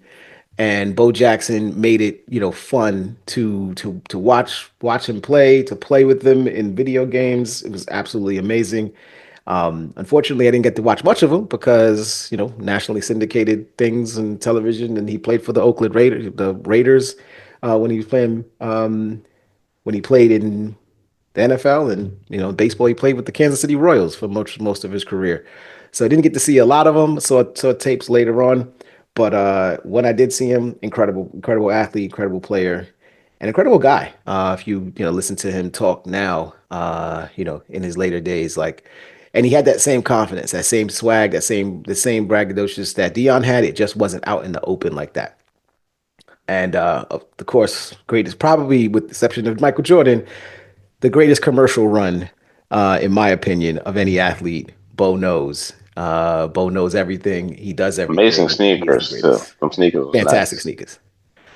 Number 4, Donnie Baseball, Don Mattingly. To Levon's point, growing up in the 80s, I lived 10 minutes away from Yankee Stadium. The Yankees were my favorite team. Yankees were my favorite everything, growing up. And Don Mattingly was my favorite player. Don Mattingly was so much my favorite player. During the time on the Yankees, that I tried to force myself to be left-handed. I tried to throw left-handed. I tried to swing a bat left-handed. Never worked. Didn't work. Was not good at it. Tried to play first base. Wasn't good at that either. And yeah, I tried everything. I tried to do everything that Donnie Baseball could do, and but he was incredible. And to LeVon's point, Derek Jeter came there and made the Yankees into the powerhouse that they were. But Donnie Baseball was the guy lighting up things when the Yankees were trash. And he was the only guy to watch. He was the only guy to pay attention to. And he did it his way, best he possibly could. And then the thing that sucks the most, and it still bothers me to this day, 94 and baseball season, the Yankees were the number 1 seed, were the best team in baseball. The 94 season, they have the strike. The Yankees don't get to play. It was Mattingly's second to last season as a player. He came back in 95, played in 95, was not the same player. And that was the year that the Yankees were beaten by the Seattle Mariners. He retires in 95, 96. The Yankees go to the World Series and win against the Braves. So he never got to get his World Series championship, but he was a champion in my eyes, always has been, always will be. Donnie Baseball, I love you. Number 3, Tim Hardaway Sr. UTEP two-step, killer crossover. These guys that are on this call, they've known me since I was a kid. They've known me since I was, 14 years old in high school. Only player whose career I followed from team to team. Typically, if my favorite player plays for my favorite team, when he leaves that team, I stick with the team. I probably still watch the player, pay attention to him, but I don't follow him. Tim Hardaway, I followed him to the Golden State Warriors when he was a Golden State Warrior. Followed him to the Miami Heat when he became a member of the Heat, and followed him to every other team that he played for. I believe he played for the Pacers at one point, and really rooted for his son, even though I had no reason to. Rooted for his son when he became a Knick. I pulled for him. I wanted him to do well and wanted him to play there just because of the love I have for his dad. Tim Hardaway was the player when I started playing basketball in 1993, 94, really. He was the player I tried to pattern my game behind. He was the player I tried to do, tried to do all of his moves, tried to mimic everything he did. And he had the skills, and that was him. Tim Hardaway, number 3. Number 2, Ricky Henderson. Ricky Henderson was the fastest man in baseball. He had the similar to Dion. He had the flair. He had the personality. He had everything there, and he was 1-0 every time. For me, it was 1-0 every time he came up to base. Every time he came up to plate, first inning, first pitch, second pitch, first batter at bat, he's coming up there and he's going to take the ball out. He's going to take the ball out. He's going to hit a home run. Still number 1 in that category for leadoff home runs. Still number 1 stolen bases. Did it his way. Ricky was Ricky all the way through. Played until he was damn near 50 years old. Still played at a high level professionally. Was still playing exactly the way he wanted to play and did it exactly the way he wanted to. When I couldn't be Donnie Baseball, I tried to be Ricky Henderson. The snatch catch in left field, chasing everything down, trying to steal, going first to third. He was the first player I remember going first to third on a single. I don't remember anybody doing that. And he was just brash. You knew he was going to steal. Everybody knew he was going to steal a base, and you still couldn't stop him. Ricky Henderson, number 2 to me. Rest in peace. And number 1, you guys know. There's no reason for me to go into too much detail here, but I will. Number 1, Barry Sanders. Barry Sanders, running back, Detroit Lions. Probably the only player on this list whose career I got to see from the very, very beginning. Because I begged and pleaded to my dad to find me VHS tapes. Yes, VHS tapes of Barry Sanders games, of every Detroit Lions game every year. And by the grace of God, my dad was able to find it before the Detroit Lions became, got on TV, because I could only see them on Thanksgiving. And he was able to get somebody, a friend of his, to make VHS tapes of me of Barry Sanders games so I could watch them. And I watched every game of that man's career. He was the one player, again, on the Deion Sanders side. I believed that he could do anything, and Barry Sanders actually did anything and everything. You could not leave your seat when he was on the field. You could not leave your seat when he was playing, because you never knew when it was going to happen. You never knew when he was going to explode for the big run, when he was going to make the big play, make the big move, cut somebody up, and go. Never got to play for a championship contender. Never got to play on a team that won a Super Bowl. Never got to play on a team that made it to the Super Bowl. But my favorite player, my favorite athlete to watch, 5'8", 200 pounds, legs like tree trunks, the greatest running back of all time, in my opinion. 15,000 yards, retired early because he just lost the love of the game. He was tired of getting beaten up and not winning. And if you lose the love of the game, you got to walk away. He did just that. I still love him for it. Barry Sanders, number 1 overall. And do you have your top 7?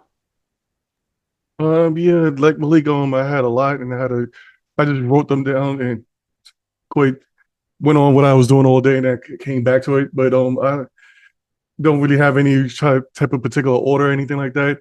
But my the ones that didn't make it in, whatever, I'll just rattle the names off. I did have Dennis Rodman in there. I had Michael Jordan in there. I had Randy Moss in there. I also had Mike Tyson. And also I had Michael Johnson, Mr. Gold Shoes. That's the real reason why I love this dude. Gold Shoes, Olympian guy, whatever, was killing it. But as far as for my top 7, basically I don't really, like I said, I don't really have any order or whatever. It was just that whatever made an impact to me personally, and that I like, and of course they fell on one of my favorite teams. Of course, obviously I got a couple of Jets in here, but one of them was one is going to be put Allen Iverson in there.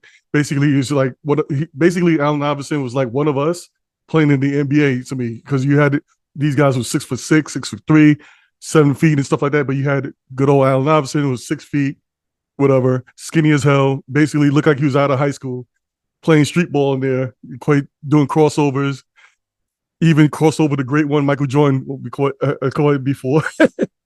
Left him behind him, and it went up and hit that J. That was beautiful. And that was like awesome to me. It was just for us little guys, whatever, that would never make it to the NBA. He had this talent out his behind just to actually do it and do it on that level. Quite also got to put in Mario Rivera in there.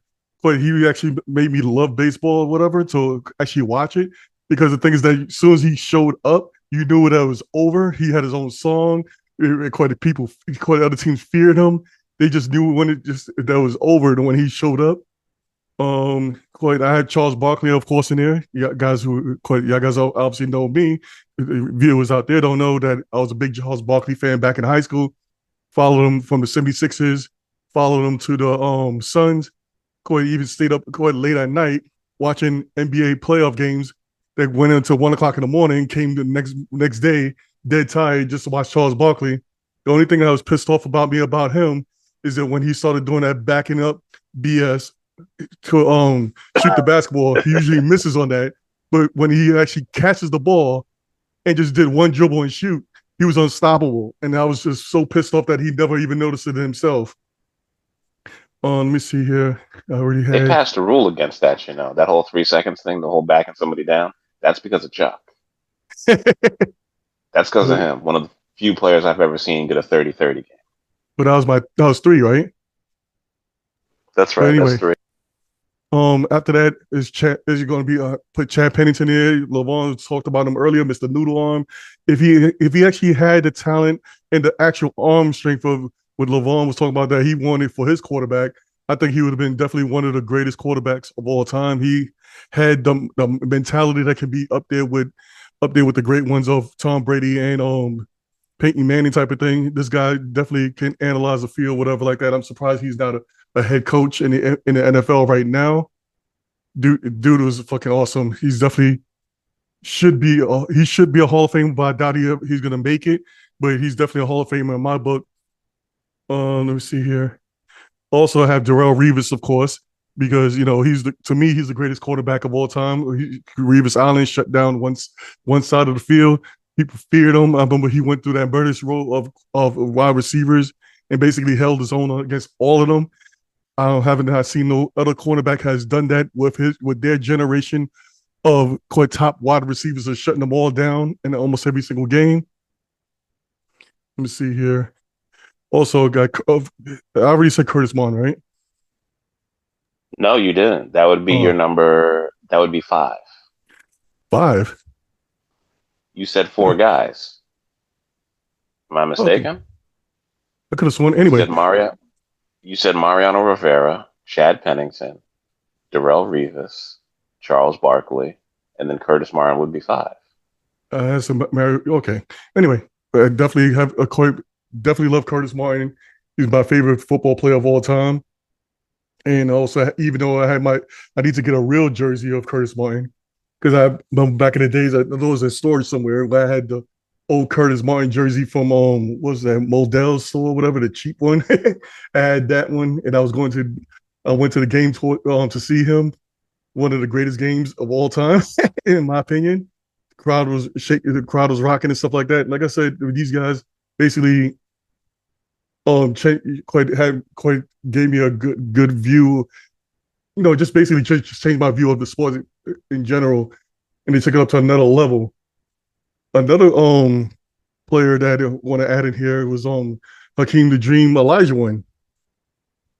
Even though I know I couldn't dribble for shit when I was playing in the courts, but playing court, you're back to the basket. You can actually make up some things that's close to crossover, whatever like that. And Hakeem basically gave me that what's the name, that inspiration of maybe I can make up my own type of things. I'm gonna before coming to the courts before anybody else, whatever, trying to quite learn some type of moves and stuff like that. Try to emulate him a little bit or quite add to my game to do something similar. Never turn out right.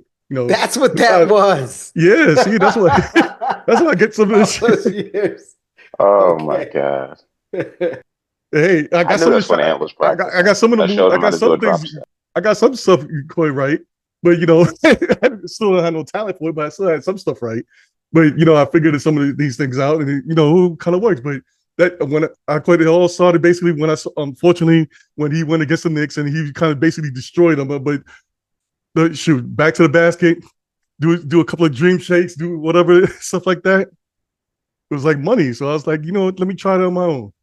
I don't know if I went past 7 or close to 7. But yeah, that's basically my own players right there. All right. Thank you guys. I appreciate that. I appreciate the effort y'all put into that. And Well, if even you if want you to throw just in came hockey, up you with can throw that, in some Wayne Gretzky in there too. even if you just threw it off the top of your head. And Levon, for me, that my for the Rangers it would be Adam Leach. I'm sorry, Brian Leach, defenseman on the '94 championship team. American. So I'm at a bar once out in Long Island when I was out there hanging out. We are going to pick some games tomorrow for Thursday, March 20th in the NBA. The Knicks, who just lost tonight in San Antonio, will be in Charlotte, and they're -7.5 at the Charlotte Hornets because that's how bad the Charlotte Hornets are. The Knicks are 43-25. They are still number 3.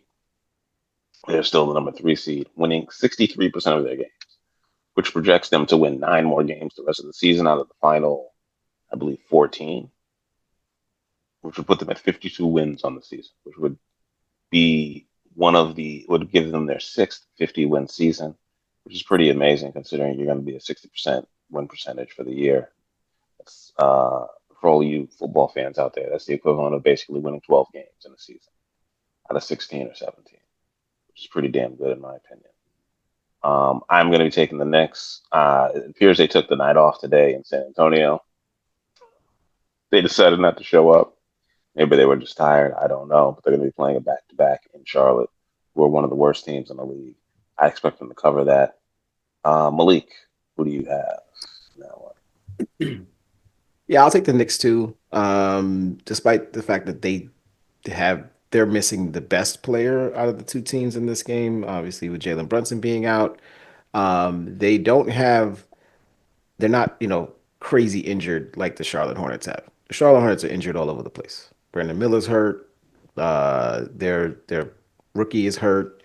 they tanking. Salon LaMelo Ball is hurt. So these guys may play, they may not play. Miles Bridges is hurt. They may play, they may not play. We'll never know. But the Knicks should be able to beat this team pretty handily, even without that. This has been like the week. If you've just been watching the NBA, this has been like the week of weird and bad losses across the board. Last night, Milwaukee lost at home to Golden State. That was not playing with Steph Curry. The night before that, Golden State lost to Denver and Jokic wasn't playing. Jamal Murray wasn't playing. Like they gave up 30 something points to Aaron Gordon. A couple of nights before that, the Lakers lost in Brooklyn. Even though LeBron was out, Luca had like 45 points and the Lakers lost in Brooklyn. The Cavs lost they were down like 35 points in the game recently. I don't remember who they were playing, but it's just been a weird week of basketball. It could just be everybody's trending towards the end of the season and just trying to get these last few games over with, or they're dealing with nagging injuries and they're sitting guys. Some teams are playing out the stretch, and I feel like the Knicks are kind of in that phase. That said, I don't see them losing this game to the Hornets. I'm not making this a bet. I don't like the 7.5 because I think that the Knicks could play with their food a little bit and let this game get a little closer than it needs to be.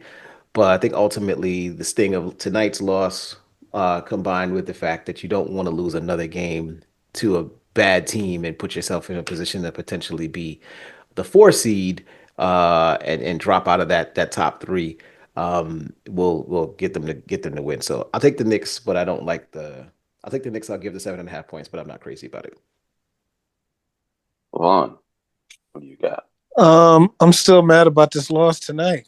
Like, there's no excuse for that. You can't lose to a Spurs team that doesn't have its two best players and is playing for nothing right now, virtually nothing. They're You playing for know. the play-in and for my bet that they're going to make it to the playoffs. Well, I think the Knicks. I want to pick the Knicks tomorrow, but I mean, how can you do that if they can turn around and lose to a team they should have beat, whether it's on the road or not? But yeah, the Knicks should win. Coming off this embarrassing loss, they're probably embarrassed, and everybody will be talking about them, calling them trash, calling them pretenders, and then they'll snap into place and they'll beat a bad Charlotte team like they should. All right. And Oh, my opinion matters in this? Okay, I'll just go with the Knicks then. yeah. All right. Yes, your opinion Um, matters, Ant.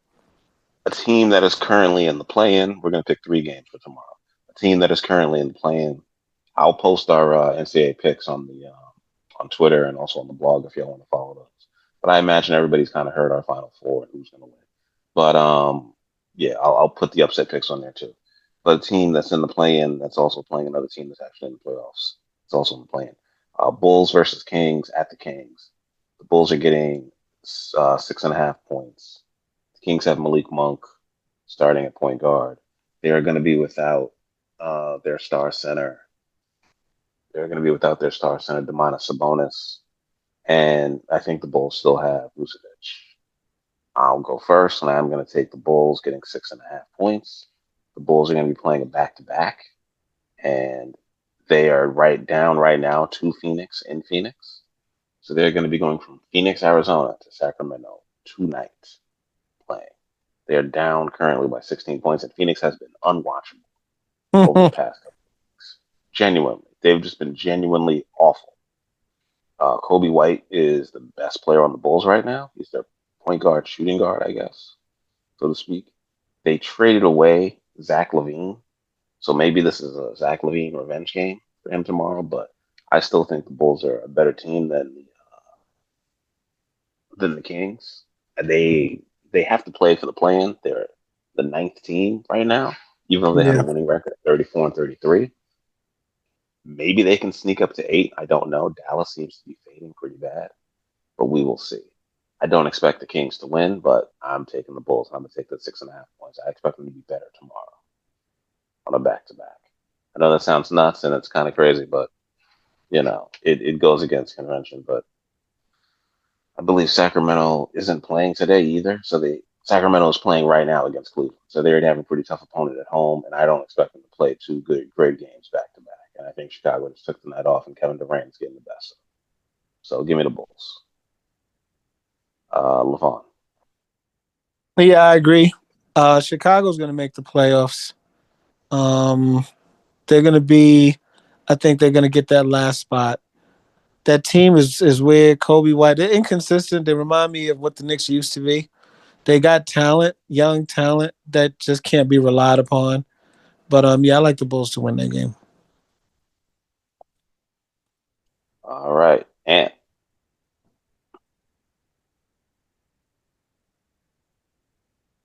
And fell maybe Ann asleep. went to sleep. Malik. Oh, I'll just go with the Oh, Bulls. there he is. There he is. Oh, Ant's taking the Bulls. All right. Thank you. Malik. Sacramento or Chicago? I'll take Chicago's Sacramento. getting Look, six and a half. look. Personally, I think that the play-in it should the play-in is so bad right now. These teams are just so bad that are going to be in this play-in. I don't care to see any one of these teams in the play-in.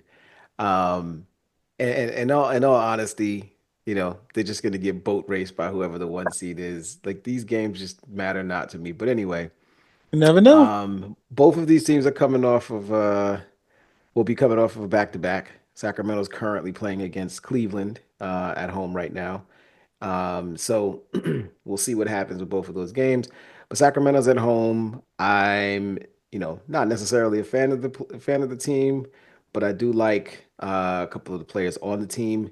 Uh, the only reason why I'm worried about Sacramento is because their two of their three best players will likely be out for this game. That's Sabonis, who's been out for a while with an ankle injury. Won't be He'll be reevaluated in a week or so. And Zach Levine was out today for personal reasons, so we'll see if he's back. But DeMar DeRozan will still be there, and he's still better than any player on the Bulls, in my opinion. So I'll take Sacramento at home. You said getting points, Ace? No, Sacramento is giving 6.5 to the Chicago Bulls. Chicago Bulls are Ah, getting 6.5. So okay. Sacramento has to Still, win by 7. yeah, still doesn't matter. I'll take Sacramento to win the game. I'll take Sacramento to win the game at home outright. I hate All the right. Bulls. And the only team that is actually the only two teams that are solidly in the playoffs and actually have a shot at winning a championship or expected to contend for one are the LA Lakers, who will be hosting the Milwaukee Bucks. The Bucks are not playing today, which is Wednesday, but they are going to LA, who is playing right now in the third quarter against the Denver Nuggets, who are giving them the business, up by 17 on them. Luka is playing, and the Bucks are going to be going in there and looking for a win. We're currently right behind the Knicks, about 5 games. I don't. It's unlikely that they'll catch them. They're the 4 seed going into the playoffs, likely to face the Pacers in the first round. The Bucks may want to have something to prove to, get a win on this road trip, give themselves some confidence, and they're going to be playing the Lakers. The Bucks are the favorite tomorrow. They're minus 2.5. LeBron is not expected to play. Luka's playing through an injury right now. Don't know if they're going to play him on a back-to-back. Lillard and Giannis will be playing. They are rested, and Doncic is playing tonight. So, all that being said, I'm going to be taking uh, I'm going to be taking Milwaukee because I don't know if Doncic is going to play, and I believe that Lillard is going to have to step up and start hitting some threes, and he's going to be much more aggressive on the offensive end. And they don't have anybody to guard Giannis, and he might go for 40 if he feels like it. So there's that. Levon, who do you got? Yeah, I agree with what you said. Um, I'll take the Bucks. I think Giannis should go crazy in that game, and nobody can guard him. I don't like you agreeing with me this much. That's never a good sign. Whether it's football or basketball, they're genuinely never a good Well, sign. you finally started to make some sense. I must be rubbing off on you. I don't know about that. Malik, who do you got? The Bucks are horrible, man. I just can't stand watching them too, man. They're annoying, but they're less annoying than the Lakers are. They're less annoying than the Lakers are. So I'll take the Bucks as well. Yes. Um, the Bucks are at the very least at full strength. If you want to say that, all of their best players are playing. They Kyle still, Kuzma revenge game? yeah, they're just like LeVon was talking about the Bulls and their inconsistency. The Bucks are super inconsistent as well. Giannis and they are almost completely reliant on Giannis. If Giannis does not have a good game, that's the thing that really bothers me about the Bucks. If Giannis doesn't have a good game, it doesn't appear that Damian Lillard is capable any longer of carrying a team for more than a quarter or two. He's not the same Dame time Damian Lillard that we knew, during his Portland days. He's just not that guy anymore. I don't know if it's age or rust or just uncomfortable setting or the offense. I don't know what it is, but he just doesn't seem to have it to be able to put put a team down, and hold his team down and put another team down. He just doesn't seem to have it at that same level. So this team goes as Giannis goes, and that's pretty much it. But I think they should be able to beat the Lakers, um, who are beating the brakes off of the Denver Nuggets at this current moment. So the Lakers are they're pretty up and down to me. They'll win one, they'll lose one until LeBron comes back. I don't think you should be favoring them in any game. So I'll take the Well, Bucks. Jokic isn't playing in this game, in fairness. And neither is Murray. Neither But is again, Murray. they So but would again like they to point that won. out for the Lakers They fans. beat Golden State a couple nights ago with the same group.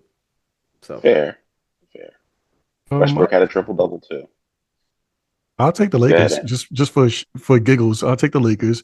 Since I'm the person who doesn't know nothing about this, I doubt everybody's gonna pick what I'm picking. So I'm picking the Lakers on this one. Hilarious. And I kind of heard this. I don't know if it's true or not, but somebody said that for some reason that this is usually the time that LeBron pretends to be hurt so he can be prepared for the playoffs. I don't know if that's true or not. Pretends to be. That he's always hurt around this time of year for some strange reason. That he's always out. It is a shock that LeBron James didn't make your top 7, Anthony. Oh, he'll never will. It is a shock, and I'm shocked and awed. He doesn't make my top 100. He didn't make any of our top 7s. He did. Well, that's because I didn't pick the greatest. I just picked my favorites. Right. Yeah, he's not the But greatest. that He's not even says a close to the lot. greatest. Says a lot about what? He's the I'm all-time proud- leading scorer ever. I'm proud of this group that no one here thinks LeBron. Oh my God! If I knew you were gonna say some dumb shit like that, I would have. I'm proud. I'm proud of genuinely and truly. Proud of this group that no one picked that giant baby man in their top 7. You mean Sir Floppy? Yeah. I mean Ace. Ace. You, yes. In spite of me, is the only reason you would do it. Doesn't that say a lot? Only the NBA's all-time leader. No, and he was at the peak of his powers during our. Because you know why? Let me pull a Lonnie Divac. You know I'm what? the greatest flopper of all time. He was at the peak of his powers during our time, our generation, and none of us came close to picking him. He's not my generation. I'll say yes, he is. That bum. Pre-Miami LeBron, I did love him as a player. I was a big LeBron fan pre-Miami. Okay. Yeah, as soon as that decision crap came around. The decision, I loved him. I didn't hate the decision. I didn't hate the decision. I liked him. I liked him more because of the decision. Anyway. You know why? Because fuck everybody else. I'm going to say where I'm going to go. Real talk.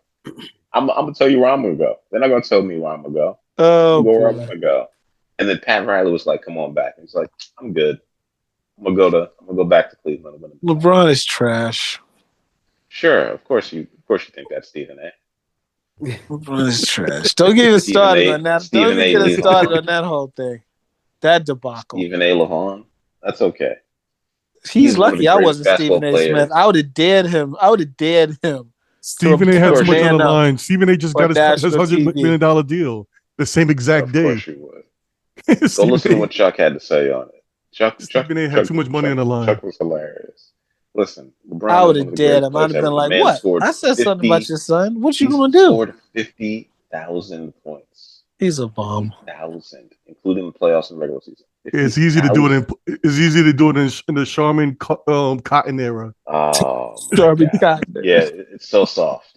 Yeah, the softest league in the world. Mr. Softy theme song is going on every time these guys hit the court. 6'7", 210. The Mr. Softy Ice Cream Truck song is going on every time he hits the court. Ace, come on now.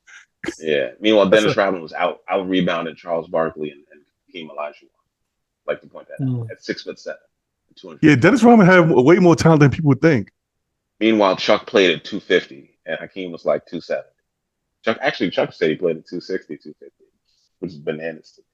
I've seen the man in person. And he's everybody in the NBA was basically cut and quite fully in shape back then. Compared to now, when they just beat up Dennis Rodman because Dennis Rodman got on his nerves once when he was in Philly. He was tired of his shit. People breathe on players and they flop for some reason these days. Anyways, we're gonna go into our shout outs. We're gonna make this quick. Go ahead. It has no chill at all. The wind blows at a 6'8", 300-pound guy who gets blown away. There's no chill. It's just not. It's just relentless. You got to get to the line any way you can. Yeah, he gets to the line all right. Like a leaf. A leaf. Oh boy, it's true. It wouldn't be funny if it wasn't so true. Shout outs. Who's first? You first. How come I gotta always be first? But anyway, shout outs to Detroit Lions. They tried and it didn't go through. Unfortunately, they already said that a lot of other teams might not vote for it, but the Lions was trying to get it to the lineup being changed as far as the playoffs brackets is concerned, where it'll went by the teams winning. The win-loss records instead of how they are with the instead of how this currently is. Unfortunately, it's not going to get voted that way. Shout out to Green Bay Packers for trying to get the tush push out of the league. We discussed this earlier plenty of times, and Ace, I saw a comment in our private group chat about this. You're right, and I keep on bringing this up before as well. If the defense can't do it, because for safety reasons, why is the offense to get away with this? And it actually does hurt players when you're trying to do stuff like this. But as far as the tush push is concerned, it should be out of the league. Is a BS move, in my opinion. Either A, do the quarterback sneak normally, or B, hand it off to the damn running back. But that's just my opinion on that one. And since I didn't bother to think about any other shout outs, that's my shout outs for the week. LeVon. I want to piggyback off what Ant said just now. Of course you do. Before I give my shout out, I did hear about that. I don't want the tush push to be outlawed. I want somebody to stop it first and then get rid of it. I'd hate for Philadelphia. They did stop it. They did not. Just not every time. Philadelphia is the original tush push, and it hasn't been stopped with them. I know Buffalo tried it, and theirs got stopped. But the Philadelphia brotherly shove, in my opinion, is still undefeated. And I would love to see I would love for my Giants to put an end to that, and then the league can go ahead and ban it. But I want to give a shout out to Donnie Baseball, because Malik did I wanted to mention Donnie Baseball, but Malik did him justice, and he was one of my favorite Yankees too. And I was left-handed, even though everything I do is right-handed. I batted left-handed, which was crazy. Maybe that's why I couldn't hit the ball first to save my life. But I did mimic my batting stance after Donnie Baseball. He had a very distinct batting stance. He would kind of crouch and hold the bat kind of straight up, and his back was it was just weird, but it was his, and I always thought it was cool as hell. So yeah, big ups and big shout out to Donnie. And I heard he's on the Yankee staff this year, so that's long overdue. Former Miami Marlins manager. Yeah, Donnie. Shout out to Jeff Teague, who is one of the greatest storytellers, and the reason why you should wait till your career is over to have a podcast. That man is hilarious. I enjoy the 520 podcast. Him and his two friends that be up there. People be getting at them on Twitter, on Instagram, saying all types of wild stuff. I really enjoy that show, and I hope I can bring that kind of fun to this show, which is why I wanted everybody to do their top 7. I didn't want to get all solemn and serious like it was, but that's why I shouted out the people that I shouted out, because those are people to aspire to be in sports, in my opinion. As crazy as Dennis Rodman is, he has his own brand of vodka out. I don't know about his post career, but the way he played and how he did everything, what about his business is bananas. He's just a different type of dude. So shout out to the Worm, Dennis the Menace, whatever you want to call him. And yeah, everybody else I shouted out. If you ain't cheating, you ain't trying. So shout out to Barry Bonds, who still said he could hit a 100-mile-an-hour fastball at 60-something years old, which is just insane. But somehow I believe he could do that shit. He has the highest OPS from that 2002 season. And steroids don't make you a better hitter. You still got to see the ball to hit the ball. 73 in one season. And shout out to the Ncaa tournament and all the guys whose names I'm going to forget. We're going to somehow go on some random run, even though they look like they're 29 years old. I'm going to look it up. This guy's going to be born in 2003, 2004. And he's going to come out and hit 10 threes in the game on 11 shots and somehow send the Kentucky Wildcats home, or some other team named the Wildcats or something crazy like that. So shout out to Troy in the first round. And shout out to the women's tournament in Juju Watkins, who is one of the greatest female basketball players I have ever seen in my life. And this girl is a sophomore, and it's tremendous what she's doing at USC. And I hope they go on a run and make it to the Final Four. Shout out to her and Paige Buckers and Flau'jae Johnson. I hope she gets healthy for the NCAA tournament. And I want to see USC and South Carolina in the final. I don't even know if they're in the same bracket, but I just wish that that's possible. That's what I want to see play for the title. Go ahead, Malik.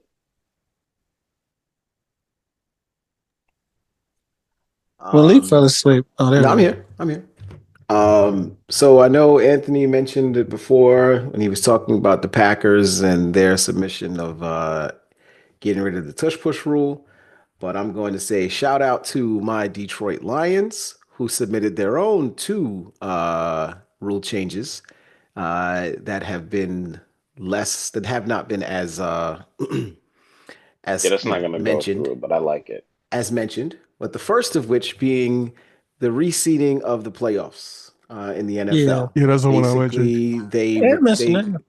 they put it up so that the number one seed, whoever's the number one seed, they still get home field advantage and the number one overall seed in the conference, and every other seed is done by record. This would have meant that the Minnesota Vikings would have gotten a home playoff game in their game. They wouldn't have been a five seed, Now I and got a they would have question. made Does that mean if you don't win if you win your division, you don't get in the playoffs now? It makes the division it, it meaningless. it makes the division winner Meaningless. with the exception of the number one seed meaningless. Meaningless. So it Yeah, means either win the the number wild one card seed BS. or everybody else you battle it out. Also, Yeah, if you that's And why I win the don't like it. division, oh wait, so if you don't win the division, if you win the division, you don't even get guaranteed into the playoffs. That if lottery you Division don't makes is get the sense. number one pointless. seed, if you don't get the number one seed, so if you win your division Yeah, and you go and you win and you go 10-7, and there's another team in your yeah, division that is another team in another division that won 12 games, they are the higher seed yeah. than you. They're the better You're team and going they're to the them, higher seed, Yeah, that but you're in makes the no even though you playoffs won your though. division. Okay, I'm cool with that. Yeah. no, that I am perfectly makes fine with divisions that.